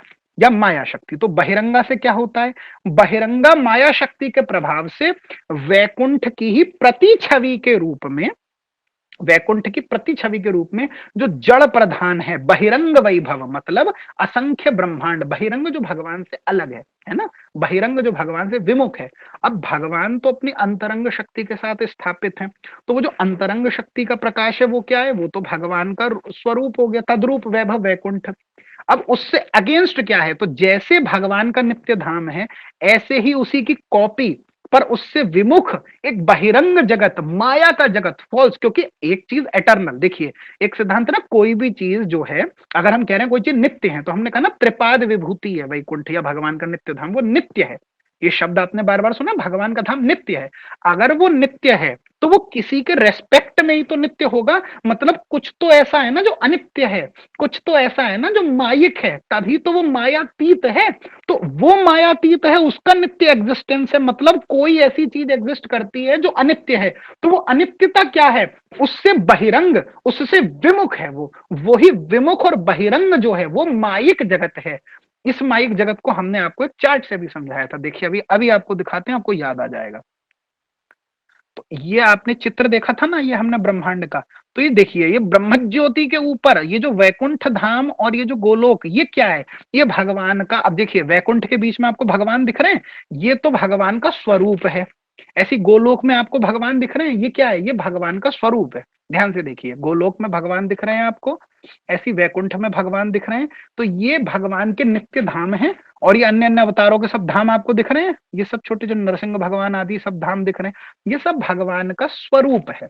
फिर तद्रूप वैभव क्या होगा, तो तद्रूप वैभव इनके धाम, तो ये भगवान का धाम हो गया, ये तद्रूप वैभव के अंतर्गत आ गया। ठीक। अब तीसरा जीव शक्ति, तो जैसे इससे किरणें निकली तो वो सब हम जीव हैं, तो वो तो आपको समझ आ गया। अब बहिरंगा को समझना है, तो बहिरंग क्या है, उस नित्य, उस एटर्नल, उस नित्य धाम के बहिरंग, उससे विमुख जो बहिरंग वैभव है, जो जड़ प्रधान है, जो इस वैकुंठ की प्रति छवि है, मानो इसकी छवि के रूप में है। मतलब वो तो नित्य है, वैकुंठ में आनंद नित्य है, पर उस जड़ जगत में नित्य आनंद नहीं होगा, उसमें जो आनंद है वो एटर्नल है ही नहीं। तभी तो कहते हैं संसार जो है माइक जगत है। माइक मतलब यहाँ क्या होता है, संसार को माया कहना या मिथ्या, अगर कहीं कहा भी गया, वैष्णवाचार्यों ने भी कहीं अगर मिथ्या शब्द का, वहां मिथ्या का अभिप्राय अनित्यता से है, ये नित्य नहीं है, ये ट्रू नहीं है, ये एटर्नल नहीं है, इसीलिए मिथ्या। तो क्या मिथ्या है, तो ये जो जगत है नीचे, मिथ्या का मतलब ये नहीं कि उसका एग्जिस्टेंस नहीं, वो इल्यूजन है। मायावादी कहते हैं इल्यूजन, इल्यूजन नहीं मानते, पर नित्य नहीं है, यहाँ यह अर्थग्राह्य है। तो ऊपर जो ये वैकुंठ है, इसकी प्रति छवि रूप जड़ता से पूर्ण ये जो कर्ण सागर, हमने बताया था कर्ण शब्द, ये जो प्रधान सागर है, ये कर्ण मतलब ये सब माया का सागर है, इसमें भी तो भगवान प्रविष्ट करें तभी तो सृष्टि हो रही है। तो ये जो नीचे आप जो सब देख रहे हो, ये सब माइक जगत है, ये बहिरंगा शक्ति का प्रकाश है। तो बहिरंगा शक्ति के प्रकाश से ये असंख्य ब्रह्मांड, कर्णार्णवशाही भगवान के एक एक रोमकूप से जो अनंत कोटि ब्रह्मांड प्रकट हुए हैं, ये सब बहिरंगा शक्ति का प्रकाश। तो तीनों शक्तियां आपको एक बार में दिख गई। अंतरंग शक्ति से पूरे भगवान के तद्रूप वैभव का प्रकाश हो गया, स्वरूप तो वो खुद ही है, उन्हीं की स्वरूप शक्ति अंतरंग शक्ति से तद्रूप वैभव है। फिर तटस्था शक्ति जीव हो गए हम, और भगवान की बहिरंगा शक्ति से ये सारा जड़ जगत हो गया, ये सब दृश्य जगत हो गया। ठीक है, तो ये हमने आपको तीन प्रकार की शक्तियां समझाई भगवान की। अब आगे देखते हैं क्या कह रहे हैं जीव गोस्वामी जी। आगे इसे बताते हुए कहते हैं, इसीलिए जो परम तत्व हैं उनकी स्वयं की शक्ति होने पर भी जीव को तटस्था शक्ति का प्रकाश कहते हैं, और प्रधान को माया के अंतर्भुक्त गणना करके विष्णु पुराण में तीन प्रकार की शक्तियों का वर्णन है। तो ये जो ज्ञान है ना, ये विष्णु पुराण में भी वर्णित है, इसका प्रमाण उपनिषदों में भी आता है कि तीन प्रकार की शक्ति होती है। अभी आगे हम सब डिस्कस करेंगे। तो ये जो तीन प्रकार की शक्तियां बताई गई हैं, ये क्या है, ये भगवान के इस प्रकार से तीन प्रकार की हम देख रहे हैं प्रकार हैं शक्तियों के। फिर हमने आगे देखा जो अविद्या का विस्तार करती है वही भगवान की शक्ति माया है। यद्यपि ये जो अविद्या रूपी शक्ति है, जो माया शक्ति है ना, यही अविद्या रूपी शक्ति है। ये अविद्या रूपी जो शक्ति है माया, यद्यपि ये शक्ति बहिरंगा है, तो भी ये तटस्थ शक्ति में जीव को आवरण करने की क्षमता इसके अंदर निहित करी गई है। मतलब ये जो बहिरंगा शक्ति है ना, ये बहिरंगा शक्ति क्या कर सकती है, ये बहिरंगा शक्ति जो तटस्थ शक्ति रूप जीव है, ये इसके ऊपर आवरण कर लेती है। आवरण मतलब इसको इसको ढक लेती है, इसको आवृत कर लेती है। ठीक है, इसको आवरण करने की, इसको कवर करने की क्षमता इस बहिरंगा शक्ति के अंतर्गत है। ठीक है, अब जब माया से आवृत हो जाता है कौन? जीव। तो जीव माया के द्वारा आवृत होकर जितनी भी पत्थर और वृक्ष आदि, जो अचल वस्तु है ना, वृक्ष तो चलता नहीं, पत्थर तो चलता नहीं, इनमें भी जीव है, पर ये जीव सबसे निम्न स्तर का जीव है ना, चेतना लगभग पूर्ण रूप से ढकी हुई है। भाई पेड़ में कॉन्शियसनेस है भी तो कितनी सूक्ष्म, किसी माइक्रो ऑर्गेनिज्म में कॉन्शियसनेस है भी तो कितनी सूक्ष्म कॉन्शियसनेस है ना। तो इतनी सूक्ष्म कॉन्शियसनेस वाले छोटे छोटे माइक्रो ऑर्गेनिज्म, अमीबा जैसे माइक्रो ऑर्गेनिज्म से लेकर के और ब्रह्मा जी जिनकी कॉन्शियसनेस सबसे बड़ी है, जीवों में सबसे उत्तम ऊपर, तो ब्रह्मा जी पर्यंत, अमीबा से लेकर ब्रह्मा जी पर्यंत जड़ जगत के लगभग चेतना शून्य जीवों से लेकर के चेतना की सर्वोच्च अवस्थिति जिस जीव में है, ऐसे ब्रह्मा जी पर्यंत सभी के देह में क्या जीव विराजमान है। तो वही वो जीव तटस्थ शक्ति है, चिद रूपत्व। और इस प्रकार से जो भगवान की चित शक्ति है, ये अंतरंगा हो गई, जीव शक्ति तटस्था हो गई, और माया शक्ति बहिरंगा। ये तीन बात हमें समझ में आई। अब आगे चलते हैं क्या कह रहे हैं। एक ही परम तत्व की शक्ति है ना ये तीनों, कौन कौन सी? अंतरंगा, तटस्थ और बहिरंगा। एक ही परम तत्व की शक्ति होने के कारण अंतरंगा शक्ति, तटस्था शक्ति और बहिरंगा शक्ति, इन तीनों शक्तियों में समानता तो है, पर समानता रहने पर भी ये संपूर्ण रूप से परस्पर समान नहीं है। ये तीनों शक्तियों में पार्थक्य है, ये एक बिल्कुल समान नहीं है पूर्ण रूप से एक दूसरे के, यानी इनकी क्रियाओं में भेद है, इनकी क्रियाएं भिन्न भिन्न है। अंतरंगा शक्ति अलग क्रिया कर रही है, तटस्था शक्ति अलग कर रही है, बहिरंगा शक्ति अलग, इनकी क्रियाओं में भेद है। इस कारण से परस्पर कदापि समान नहीं है, इनमें डिफरेंस है। ठीक है, इसीलिए तटस्था शक्ति से प्रकटित जो जीव हैं और बहिरंगा शक्ति से प्रकटित जो जड़ जगत है, यानी जीव जगत ब्रह्म, ये सब बात आपने वेदांत में सुनी होगी ना। तो जो जीव हैं जो तटस्था शक्ति से परिणित हैं, और जो ये जड़ जगत है, ये जो मैटर है, मटीरियल वर्ल्ड है, जो बहिरंगा शक्ति से प्रकटित है, इनके जो दोष हैं वो कभी भी अंतरंगा शक्ति से प्रकाशित जो चिन्मय जगत है भगवान का, उन पर आरोपित नहीं हो सकते। मैं फिर अपनी इस पंक्ति को दोहराना चाहता हूं, बहुत ध्यान से सुनिएगा। तटस्था शक्ति से उत्पन्न प्रकाशित जो जीव हैं और बहिरंगा शक्ति से प्रकाशित जो ये जड़ जगत है, इस जीव में जो दोष हैं, यद्यपि जीव भी तो किरण उस सूर्य की है ना, परंतु इस किरण में, इस जीव में जो दोष हैं वो कभी भी भगवान के चिन्मय जगत पे आरोपित नहीं हो सकते, भगवान के स्वरूप पे आरोपित नहीं हो सकते। जीव के दोष और जगत के जो दोष हैं वो भगवान में संभावना ही नहीं है, उनमें होने की संभावना ही नहीं है। इस बात को बहुत ध्यान से समझिए। इसी प्रकार से बहिरंगा शक्ति के जो दोष हैं वो तटस्था में नहीं होंगे, और तटस्था के जो दोष हैं वो बहिरंगा में नहीं होंगे। ये जो बात है ना, ये जो सिद्धांत है कि इनके दोष एक दूसरे पे आरोपित नहीं होते, यही बात समझने की सबसे विशेष बात है कि दोष आरोपित नहीं हो सकते। यदि कोई जीव, इसीलिए अद्वैत तत्व, अब समझे ना ये बात क्यों कही कि ये तीनों शक्तियां हैं एक ही भगवान की, पर होते हुए भी वैशिष्ट ये है कि जो तीनों शक्तियां हैं, ये तीनों शक्तियां एक दूसरे से भिन्न है, क्रिया करने में अलग अलग कार्य कर रही हैं, और एक दूसरे के दोष भी एक दूसरे पे आरोपित नहीं होते।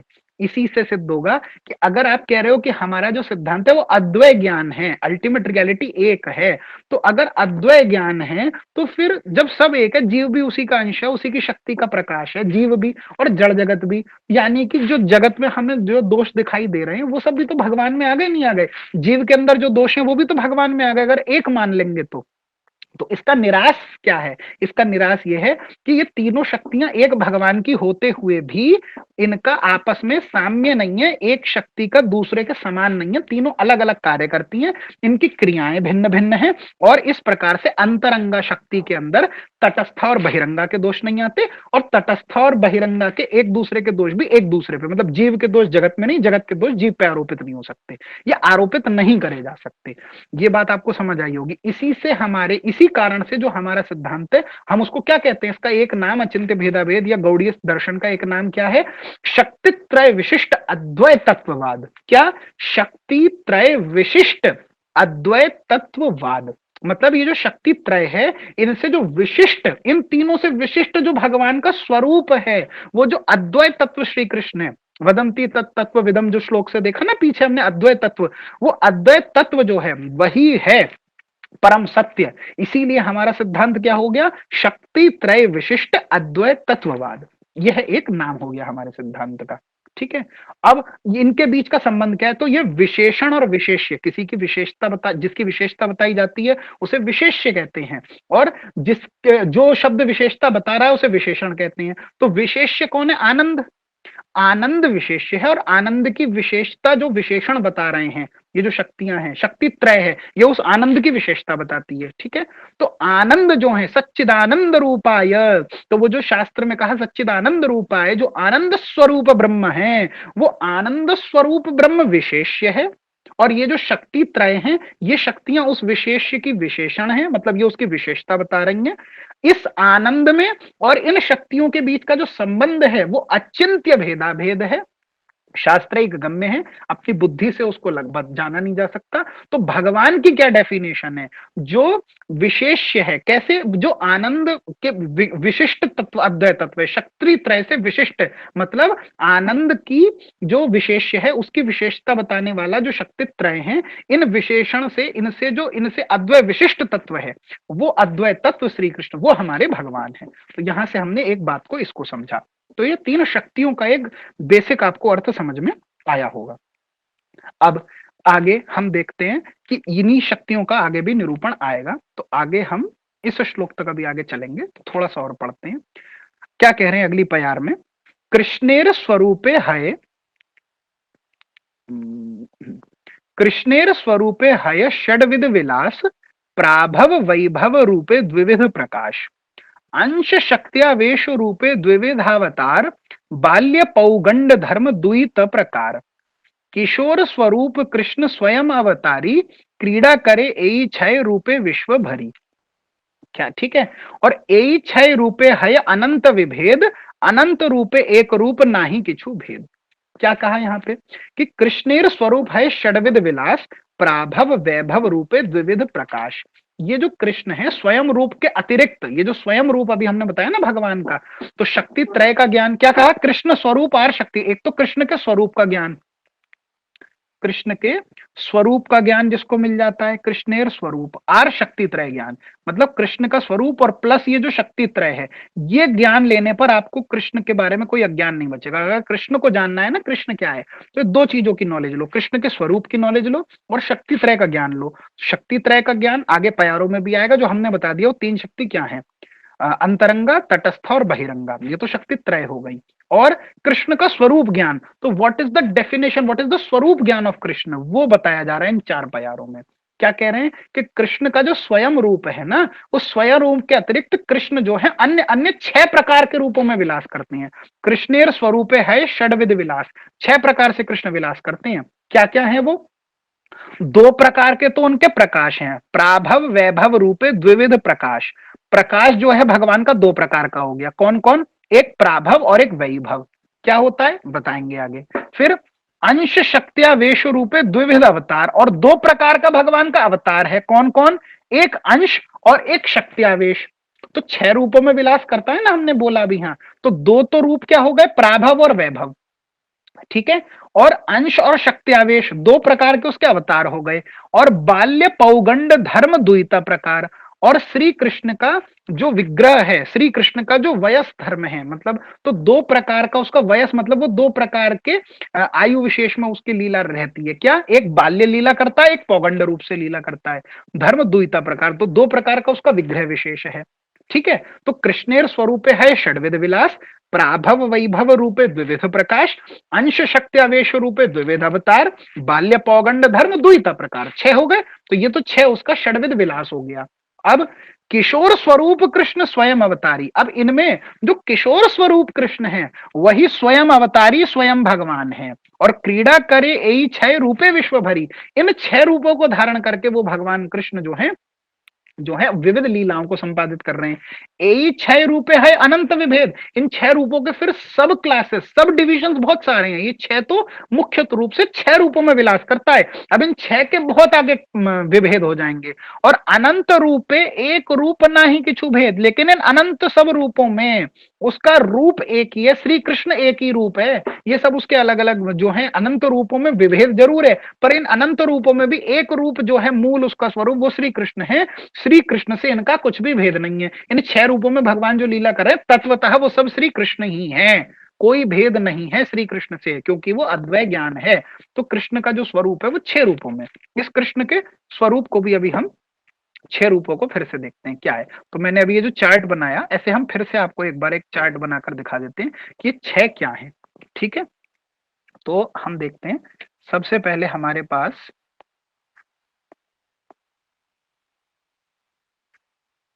ये हो गए कृष्ण। ठीक है, क्या कह रही है हमारी पयार? हमारी पयार कह रही है कि कृष्णेर स्वरूपे है षडविध विलास। 6 प्रकार का भगवान विलास करते हैं। क्या क्या? तो कैटेगरी दी। सबसे पहली कैटेगरी जो है तो वो क्या है? वो है भगवान का प्रकाश।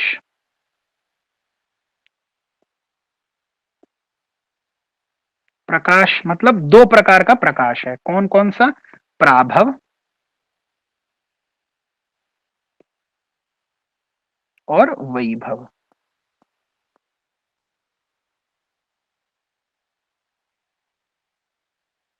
प्राभव और वैभव, प्राभव और वैभव नाम से 2 प्रकार का तो प्रकाश हो गया। फिर 2 प्रकार का भगवान का अवतार है। अवतार क्या क्या है अवतार? तो एक हो गया भगवान का अंशावतार,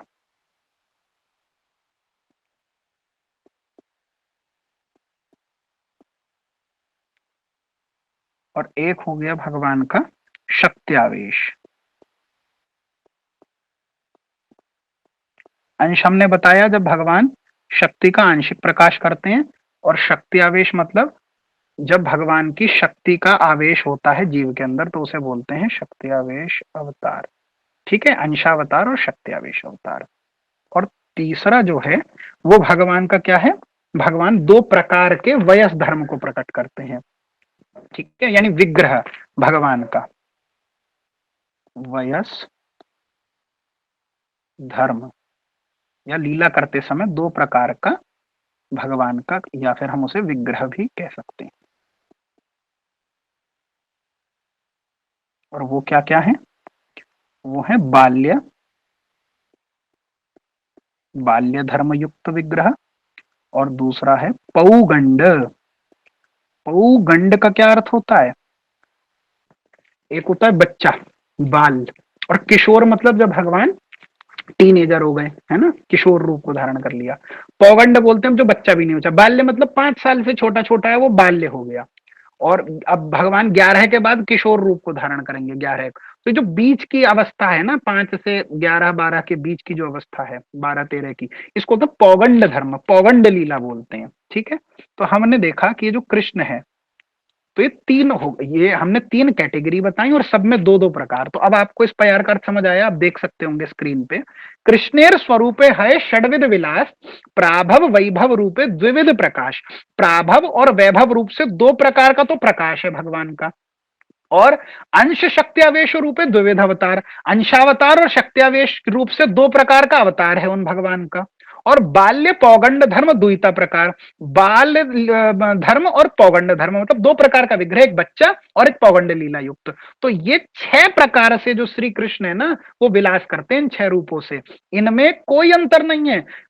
ये जो क्रीड़ा करे यही 6 रूपे विश्व भरी, इन 6 रूपों को धारण करके पूरे जगत में क्रीड़ा कर रहे हैं भगवान। और यही 6 रूपे है अनंत विभेद। अब इनके फिर प्राभव के अंदर बहुत कैटेगरी, वैभव में बहुत कैटेगरी, अंशावतारों की कैटेगरी, शक्त्यावेश की कैटेगरी, फिर बाल्य लीला में भगवान पूतनावत से लेकर शकटासुर तक विविध लीलाएं कर रहे हैं, अलग अलग स्वरूप है ना। कंदुक क्रीड़ा कर रहे हैं, कालिया मर्दन कर रहे हैं, पवंड लीला में भगवान गोरराज धरण लीला तक अलग अलग लीलाएं। ये सब तो इसके सब कैटेगरी में बहुत स्वरूप होंगे, परंतु अनंत रूपे एक रूप नाही किछु भेद। लेकिन इनमें आप भेद नहीं मानना कि कोई अंतर है। ये सब खेल रहे हैं भगवान इन रूपों को धारण करके, सब मूल रूप में कृष्ण है। और इन सब में किशोर रूप, किशोर स्वरूप कृष्ण स्वयं अवतारी। ये जो कृष्ण आपको ऊपर दिख रहे हैं ये किशोर रूपी जो कृष्ण है, ये किशोर रूपी कृष्ण जो हैं ये स्वयं अवतारी हैं। ये भगवान श्री कृष्ण जो हैं किशोर रूपी श्री राधा रमण लाल जो हैं हमारे, ये स्वयं अवतारी भगवान हैं। ये खेल रहे हैं इन 6 रूपों में, वो उसका मूल रूप है जो हमने स्वरूप भूत रूप देखा था भगवान का। तो इस प्रकार से ये कृष्ण के स्वरूप का ज्ञान है। तो शक्ति त्रय का ज्ञान आपने देखा, 3 प्रकार की शक्ति है और 6 प्रकार का उसका स्वरूप है, 6 प्रकार से वो विलास कर रहा है। तो अगर आप भगवान के शक्ति त्रय के ज्ञान को और षड्विध विलास को, इसको यदि कोई जान लेता है तो फिर उसे कृष्ण के विषय में कोई संशय नहीं बचेगा, कभी कोई अज्ञानता नहीं रहेगी कृष्ण के विषय में उसको। यह बात यहां कही जा रही है। ठीक है, आज हम क्रम को यहीं तक रखेंगे। अभी जो हम पीछे बात कर चुके हैं उसी को अगली प्यारों में बोला है, तो अगली प्यार पढ़ लेते हैं, फिर हम आगे चलते हैं। किसी को इसका चित्र या स्क्रीनशॉट लेना हो तो आप ले सकते हैं। ये कृष्ण के प्रकाश, अवतार और वयस धर्म विग्रह, ये जो है इसका एक चार्ट, इसका एक फॉर्मल चार्ट भी बना करके हम आपको बाद में भेज देंगे। और ये 3 प्रकार, तो ऊपर आप देख रहे हैं भगवान की, इसको हम मिटा देते हैं। तो ये तो शक्ति त्रय का ज्ञान है ऊपर, तटस्था, अंतरंगा, बहिरंगा, यानी चित्त शक्ति अंतरंगा, जीव तटस्था और माया बहिरंगा शक्ति। ठीक, और ये तो शक्ति त्रय हो गया और ये षड्विध विलास हो गया कृष्ण का। तो शक्ति त्रय का ज्ञान और षड्विध विलास ये कृष्ण स्वरूप का पूर्ण ज्ञान है, ये कहा जा रहा है। हमने विचार तो करा था आगे भी आज चलेंगे, खत्म करेंगे इस परिच्छेद को, पूर्ण करेंगे, परंतु आगे बहुत जो है विशिष्ट कुछ बातें हैं जो हमें डिस्कस करनी है, तो अगले सत्र में शुरुआत के आधे घंटे में पूर्ण हो जाएगा, तो इसीलिए उसको अगली बार देखेंगे। अभी हम यहीं से आगे कंटिन्यू करके इस श्लोक तक चलते हैं। चित्त शक्ति स्वरूप शक्ति अंतरंगा नाम, ताहार वैभवानंत वैकुंठादि धाम। भगवान की चित्त शक्ति, स्वरूप शक्ति और अंतरंगा नाम की, ये जो है ना चित्त शक्ति, स्वरूप शक्ति, अंतरंगा, ये तीनों एक ही हैं। चित्त शक्ति भी कहते हैं उसे, स्वरूप शक्ति भी कहते हैं, अंतरंगा भी। तो ये नाम, ये सब अंतरंगा के ही नाम है। और ताहार वैभव अनंत वैकुंठ आदि धाम, उसके जो वैभव है वो क्या है, वैकुंठ आदि ये जो धाम है ये सब उसी का वैभव है, उसी से प्रकाशित है, अभी हमने समझा। फिर माया शक्ति बहिरंगा जगत कारण, ताहार वैभवानंत ब्रह्मांडेर गण। भगवान की जो माया शक्ति है या उसे बहिरंगा शक्ति भी कहते हैं, वो क्या है, जगत का कारण है। ताहर वैभवानंत ब्रह्मांडेर गण, ब्रह्मांड में जो सब है वो कैसे वैभव, अनंत वैभव उससे प्रकट हुआ है। ठीक है, और जीव शक्ति तटस्थाख्या नाही जार अंत, मुख्य तीन शक्ति तार विभेद अनंत। और जो जीव शक्ति है उसे तटस्था भी कहते हैं, जिसका कोई अंत नहीं है, यानी ना ही जार अंत से ग्रंथकार कहना चाह रहे हैं जिसका अंत नहीं है, मतलब अनंत है, यानी जीवों की जो संख्या है वो अनंत जीव हैं, ये बताना चाह रहे हैं। और मुख्य तीन शक्ति तार विभेद अनंत, इस प्रकार से ये चित्त शक्ति, माया शक्ति और जीव शक्ति नाम से 3 मुख्य शक्ति हैं भगवान की। फिर इन शक्तियों के भी अनंत विभेद हो सकते हैं। तो ये शक्ति त्रय का ज्ञान आ गया। तो एमत स्वरूप गण आर 3 शक्ति, सभार आश्रय कृष्ण, कृष्णे सभार स्थिति। अर्थात ये जो 3 शक्ति हैं, ये जो इस प्रकार से सभी स्वरूपों जो हैं भगवान के, ये जो पूर्वोक्त हमने स्वरूप का है, एमत स्वरूप गण आर 3 शक्ति, यानी ये जो 6 हमने स्वरूप बताए और ये जो 3 प्रकार की शक्ति बताई, यानी षड्विध विलास और 3 प्रकार की शक्तियां हैं, इन सबका आश्रय कौन है ना, सभार आश्रय कृष्ण, इन सबका आश्रय श्री कृष्ण ही है और कृष्ण ही सबकी स्थिति है। यद्यपि ब्रह्मांड गणेर पुरुष आश्रय, से पुरुष आदि सभार कृष्ण मूलाश्रय। यद्यपि श्री कृष्ण ही जो है, यद्यपि जो तीनों पुरुषावतार हैं, जो ब्रह्मांडेर पुरुष आश्रय, ये सारे ब्रह्मांड पुरुषों पर, यानी करनारणवशाई विष्णु, गर्भोदकशाई विष्णु और क्षीरोदकशाई विष्णु, पुरुषावतार कहते हैं ना इनको, हमने पूर्व सत्र में देखा था। तो ये जो पुरुषावतार हैं, यद्यपि 3 पुरुषावतार सभी ब्रह्मांडों के आश्रय, जितने ब्रह्मांड हैं वो सब इन पुरुषावतारों पर आश्रित हैं, परंतु ये पुरुष भी, ये पुरुषावतार भी, पुरुष आदि सभार कृष्ण मूल आश्रय, इन सब के भी मूल आश्रय भगवान श्री कृष्ण हैं। स्वयं भगवान कृष्ण, कृष्ण सर्वाश्रय, परम ईश्वर कृष्ण सर्वशास्त्रे कये। स्वयं भगवान जो है वो श्री कृष्ण है, श्री कृष्ण ही सर्वाश्रय हैं, श्री कृष्ण परम ईश्वर है, सभी शास्त्र जो हैं इन बातों को कहते हैं। अब आगे ब्रह्म संहिता के श्लोक से कैसे ईश्वरः परमः कृष्णः सच्चिदानंद विग्रहः अनादिरादिर गोविंदः सर्व कारण कारणम, इस श्लोक को कह करके किस प्रकार से ये वर्णन करा गया। तो आगे बचा तो छोटा थोड़ा सा ही भाग है, इसको लेकर के फिर हम अगले सत्र में देखेंगे। अभी यहाँ पर हम तो एक दो बातें ऐड करना चाहते हैं, उसको पूर्ण करके फिर आगे चलते हैं। जब हम अगला सत्र लेंगे तो क्योंकि ये थोड़ा सा गंभीर विषय है, तो शक्ति त्रय ज्ञान को और षड्विध विलास के चार्ट को एक बार फिर से भी समझ लेंगे। शक्ति त्रय का जो ज्ञान है, उस शक्ति त्रय के ज्ञान पे भी थोड़ी सी और डिटेल में देखेंगे कि क्या क्या उसके ये जो अंतरंगा शक्ति, चित शक्ति है भगवान की, बहिरंगा शक्ति है वो क्या क्या करती है, और माया शक्ति, जीव शक्ति जो है वो क्या है, जीव को तटस्था क्यों कहते हैं, ये अर्थ भी हम देखेंगे अगले सत्र में आराम से। हो सकता है अगला सत्र हम सप्ताह में एक बार, क्योंकि पिछले सत्र में कुछ टेक्निकल कारण से क्लास ना रिकॉर्ड नहीं हो पा रही थी। तो हमने जब पीछे हम तैयार थे सत्र लेने के लिए, हमने जब स्टार्ट किया और चेक किया तो रिकॉर्डिंग ना हो पाने के कारण फिर वो सारी मेहनत बेकार हो जाती। जो लोग यूट्यूब के माध्यम से सुनते हैं उनको पहुंच नहीं पाता, इसीलिए हमने पिछली बार का सत्र जो है वो छोड़ दिया था। तो इस बार हम प्रयास करेंगे सप्ताह के मध्य में भी किसी दिन एक सत्र ले लेंगे, और फिर एक सत्र यथावत शनिवार को, ताकि पीछे जो थोड़ा छूट गया है वो कवर हो जाएगा। ठीक है, और फिर इसको हम तृतीय परिच्छेद शुरू होगा। ठीक, तो फिर हम ये भी देखेंगे कि तटस्था शक्ति को तटस्था क्यों कहते हैं। अभी हम एक बात बताना चाहते हैं, पीछे हमने जब आपको बताया, जब श्री जीव गोस्वामी जी का हम तत्व संदर्भ से व्याख्या बता रहे थे कि भगवान की 3 प्रकार की शक्तियां, शक्ति त्रय ज्ञान के बारे में एक एक्स्ट्रा बात थोड़ी सी हम डिस्कस करना चाहते हैं, 5 मिनट में उसको डिस्कस करके फिर हम कंक्लूड करेंगे। तो हमारा जो सिद्धांत है शक्ति त्रय विशिष्ट अद्वैत तत्ववाद इसको कहते हैं। तो इस शक्ति त्रय विशिष्ट अद्वैत तत्ववाद क्यों कहते हैं, इसकी क्या विशेषता है, उस बात को हम बता रहे हैं कि जीव, जगत और ब्रह्म, यहां हमने एक बड़ी इंपॉर्टेंट बात कही थी कि ये तीनों शक्ति भगवान की ही है। ठीक है, शक्ति शक्तिमान में भेद नहीं है, अचिंत्य भेदा भेद है, शक्तियां जो है भगवान की ही शक्तियां हैं। और ये जो तीनों शक्तियां हैं, यद्यपि एक ही भगवान की शक्ति हैं, परंतु इनकी क्रियाएं भिन्न भिन्न हैं। क्रियाएं भिन्न भिन्न होने के कारण इन तीनों शक्तियों का आपस में साम्य नहीं है।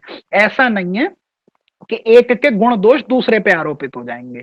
इसीलिए जीव जो तटस्था शक्ति है और माया जो बहिरंगा शक्ति है, इस जीव के और जगत के जो दोष हैं वो अंतरंगा शक्ति में, भगवान की स्वरूप शक्ति पे आरोपित नहीं हो सकते हैं, संभावना ही नहीं है। और बहिरंगा के दोष जीव पर नहीं लगते और जीव शक्ति के दोष बहिरंगा शक्ति पर भी नहीं लगते। लेकिन एक इस बात को एक्सप्लेन करने के लिए एक बात और बताएं, कुछ ऐसे भी मत हैं, कुछ ऐसे भी मार्ग हैं जिन मार्गों में यह माना जाता है कि जीव, जगत और ब्रह्म में तदात्म्य है। उस उदाहरण से हम समझेंगे कि कैसे शक्ति त्रय का ज्ञान इंपॉर्टेंट है, क्योंकि ग्रंथकार ने कहा ना, कृष्ण के स्वरूप और शक्ति त्रय के ज्ञान के बिना कृष्ण का पूर्ण ज्ञान नहीं हो सकता। तो शक्ति त्रय ज्ञान के अभाव में कौन सा ब्लंडर क्रिएट हो जाएगा, किसी मार्ग विशेष में ऐसा होता है, वो हम देखते हैं। तो एक मार्ग विशेष में ऐसा कहते हैं कि जीव, जगत और ब्रह्म इनमें तदात्म्य है। मतलब तदात्म्य का मतलब ये तीनों जो है एक ही है। कृष्ण जो है ना, वही जगत के रूप में और जीव के रूप में कृष्ण ही प्रकट होते हैं। मतलब क्या करा उन्होंने, कॉन्सेप्ट यही है, शक्ति त्रय का ज्ञान नहीं है, शक्ति त्रय को नहीं माना। अगर आप शक्ति त्रय का ज्ञान हटा दोगे तो क्या नुकसान होगा, आप देखिए। अगर कृष्ण को ही जीव मान लिया और कृष्ण को ही जगत मान लिया कि कृष्ण ही जीव और जगत के रूप में परिणित हो गया है, क्यों, तो वो उसके लिए उदाहरण क्या देते हैं कि जैसे चिंगारी और अग्नि के बीच तदात्म्य है। ये बड़ा प्रसिद्ध उदाहरण वो देते हैं कि अग्नि जल रही है, अग्नि से स्फुलिंग उठ रहे हैं। हमने क्या उदाहरण दिया, सूर्य और सूर्य की किरण। और वहां क्या उदाहरण दिया, चिंगारी और अग्नि। यद्यपि चिंगारी भी अग्नि है, पर अग्नि का क्या है, एक अणु मात्र है। अणु का मतलब एक छोटा सा हिस्सा है अग्नि का, यानी क्वांटिटेटिवली कम है। क्वांटिटेटिवली मतलब परिमाण में तो कम है वो, पर स्वरूपगत तो वही है। चिंगारी को अगर ईंधन मिल जाए तो चिंगारी पूर्ण अग्नि का रूप ले लेगी। यानी वो क्वांटिटेटिवली तो कम है पर क्वालिटेटिवली अलाइक है। क्वालिटी मतलब जो क्वालिटी अग्नि की है वही क्वालिटी चिंगारी की है, पर केवल क्वांटिटी में कम है चिंगारी। मतलब जीव जो है वो अणु मात्र है, पर वो अणु किसका है, वो अणु जो है वो किसका है, वो अणु ब्रह्म का ही है। मतलब कृष्ण ही जो है वो जगत के रूप में और जीव के रूप में वो ही जो है परिणित हो गया है, ऐसा कुछ मार्गों में कहा जाता है। तो वो कहते हैं कि जीव, जगत और ब्रह्म में क्या है, तदात्म्य है। अब यहां से क्या, तो अब उसको एक्सप्लेन कैसे करते हैं समझिए। वो कहते हैं भगवान सतचित और आनंद स्वरूप है, यानी भगवान का सत स्वरूप है। सत मतलब एग्जिस्टेंस है, चित मतलब कॉन्शियसनेस, आनंद मतलब ब्लिस। तो वो ये कहते हैं कि जब भगवान क्या करते हैं, अपने अंदर से केवल सतचित आनंद अगर तीनों को प्रकट कर रहे हैं तो सच्चिदानंद रूपाय विश्वोत्पत्त्यादि हेतवे और तापत्रय विनाशाय श्री कृष्णाय वयम नुमा। तो सच्चिदानंद स्वरूप तो श्री कृष्ण है। अब वही कृष्ण अगर अपने अंदर से क्या करें, सत और चित को तो रहने दें और आनंद का तिरोहित कर दें, मतलब आनंद जो है अपना उसको तिरोहित कर दें, उसको तो हटा दें, केवल सत और चित को रहने दें, तो वही श्री कृष्ण जो है वो क्या बन गए, जीव बन गए। मतलब श्री कृष्ण ही जीव के रूप में परिणित हो गए हैं। और यदि वो अपने अंदर से चित्त का भी तिरोहन कर दें, चित्त को भी तिरोहित कर दें, और आनंद ब्लिस को भी तिरोहित कर दें, केवल सत सत को रखें, तो वो ही जीव हो जाते हैं। मतलब ऐसे मानिए सत चित आनंद 1 2 3 नाम दे दीजिए, 3 इक्वेशन है। अगर 1 2 3 तीनों है, सत चित आनंद तीनों है, तो वो कृष्ण है। यदि सत और चित है, केवल आनंद नहीं है, तो जीव है। और चित और आनंद दोनों नहीं है, केवल सत्य, तो वो जड़ जगत है। ऐसा उन्होंने परिभाषा दी है अपने मार्ग में। अब उनसे कोई पूछे कि अगर आपने जड़ और जीव जो है इसको भी कृष्ण कह दिया, तो फिर ऐसा हो क्यों रहा है, तो वो क्या उत्तर देते हैं, लीलावशात। ये तो लीला है भगवान की। अब उनसे कितना बड़ा उनके ऊपर चार्ज लगता है कि कितना बड़ा ब्लंडर है फिलॉसफी में, कि आपने जड़ जगत और जीव के जितने दोष हैं वो सब किस पे आरोपित करा दिए, कृष्ण पे। यानी ब्रह्म पे जगत के भी दोष लग गए और जीव के भी दोष लग गए। जगत और जीव के दोष ब्रह्म पे लगने पर इसका क्या निराकरण दोगे। इसीलिए अन्य जो वेदांत के स्कूल हैं, अन्य जो वेदांत के वाद हैं, जो अन्य संप्रदाय हैं, वो एक ये प्रश्न उठाते हैं कि भैया आप इसका क्या उत्तर दोगे।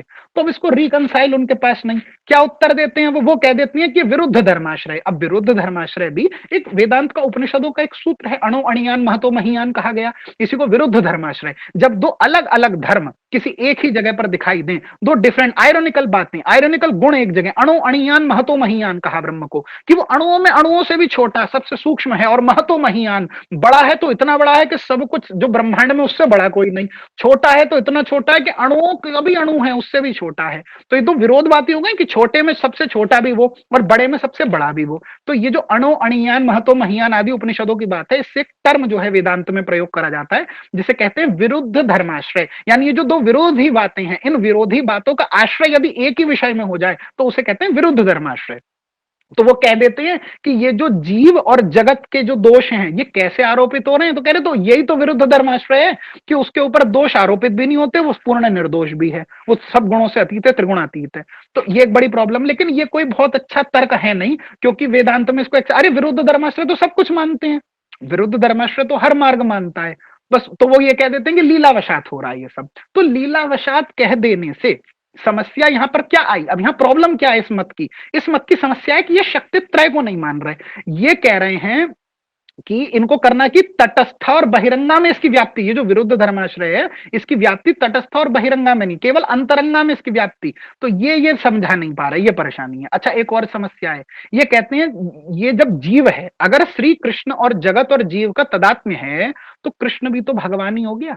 बस क्वांटिटेटिवली, मतलब कृष्ण अगर अग्नि, अगर सूर्य का पुंज है अग्नि का, तो उसका एक चिंगारी है चाहे जीव। तो अगर तुमने जीव को चिंगारी कह दिया तो आपने जीव को क्या मान लिया, स्वांश मान लिया भगवान का। यानी जीव विभिन्न अंश है ब्रह्म से, पर भगवान से, है ना, ब्रह्म से या भगवान से कुछ भी कह लो, विभिन्न अंश है, पर आपने विभिन्न अंश ना मान करके भगवान का स्वांश मान लिया, भले ही अणु माना। फिर वो उसका रिकंसाइल कह देते हैं कि अणु है जीव। अरे भैया अणु भी क्यों ना हो, लेकिन अगर वो विभिन्न अंश ना होकर स्वांश हो गया, इसका अर्थ क्या हुआ, जो संकर्षण, वासुदेव संकर्षण प्रद्युम्न अनिरुद्ध आदि जो व्यू है वो सब भगवान का स्वांश और मैं भी स्वांश हूं। यानी जो संकर्षण है मैं हूं, मतलब मैं जो आपसे बात कर रहा हूं ना, हम जो जीव हैं, हम में और संकर्षण प्रद्युम्न अनिरुद्ध में कोई अंतर नहीं है। बस ये है वो विभु है, हम अणु है, हम एक पार्ट है। यानी मेरे में और उनमें कोई, आपने मुझे जीवों को और भगवान के स्वांश जो भगवान का व्यू है उसको एक ही कैटेगरी में रख दिया। तो कितना बड़ा ब्लंडर है। इसीलिए इस मत के स्थापन होने से ही कई वर्षों पूर्व आचार्य प्रवर श्री वेदांत देशिक स्वामी जी ने जो है एक बात कही कि इस प्रकार से यदि कोई जीव जगत ब्रह्म में तदात्म्य बता दे, तदात्म्यवाद को ला दे, या कोई ये स्थापित कर दे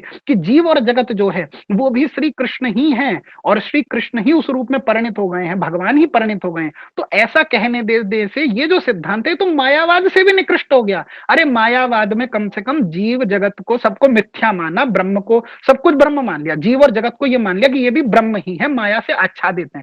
पर ये तो केवल आच्छादित तो माना, तुमने तो परिणित ही करा दिया। जब जीव और जगत के दोष ही ब्रह्म पे आरोपित कर दिए तो यहां तो भक्ति की संभावना ही नहीं है। मायावाद में फिर भी कुछ संभावना है तो संभावना, तो ये कह देने से इतने पूर्व उन्होंने इस बात का निराश कर दिया, इस बात को कि जब तुमने खुद को जीव को ही स्वांश मान लिया, विभिन्न अंश नहीं माना, तो विभिन्न अंश ना मानने से सारी गड़बड़ हो गई। तो अगर संकर्षण भगवान की विभूति है तो फिर मैं जीव क्या हो गया, मैं भी विभूति हो गया भगवान की। अगर संकर्षण प्रद्युम्न अनिरुद्ध भगवान की विभूति है तो जिस कैटेगरी में वो है मैं भी उस कैटेगरी में हूं। इसी से ये एक बात सिद्ध होती है कि शक्ति त्रय का ज्ञान कितना इंपॉर्टेंट है। अगर उसे नहीं मानेंगे तो शक्ति त्रय ना मानने से सब गड़बड़ हो जाएगी।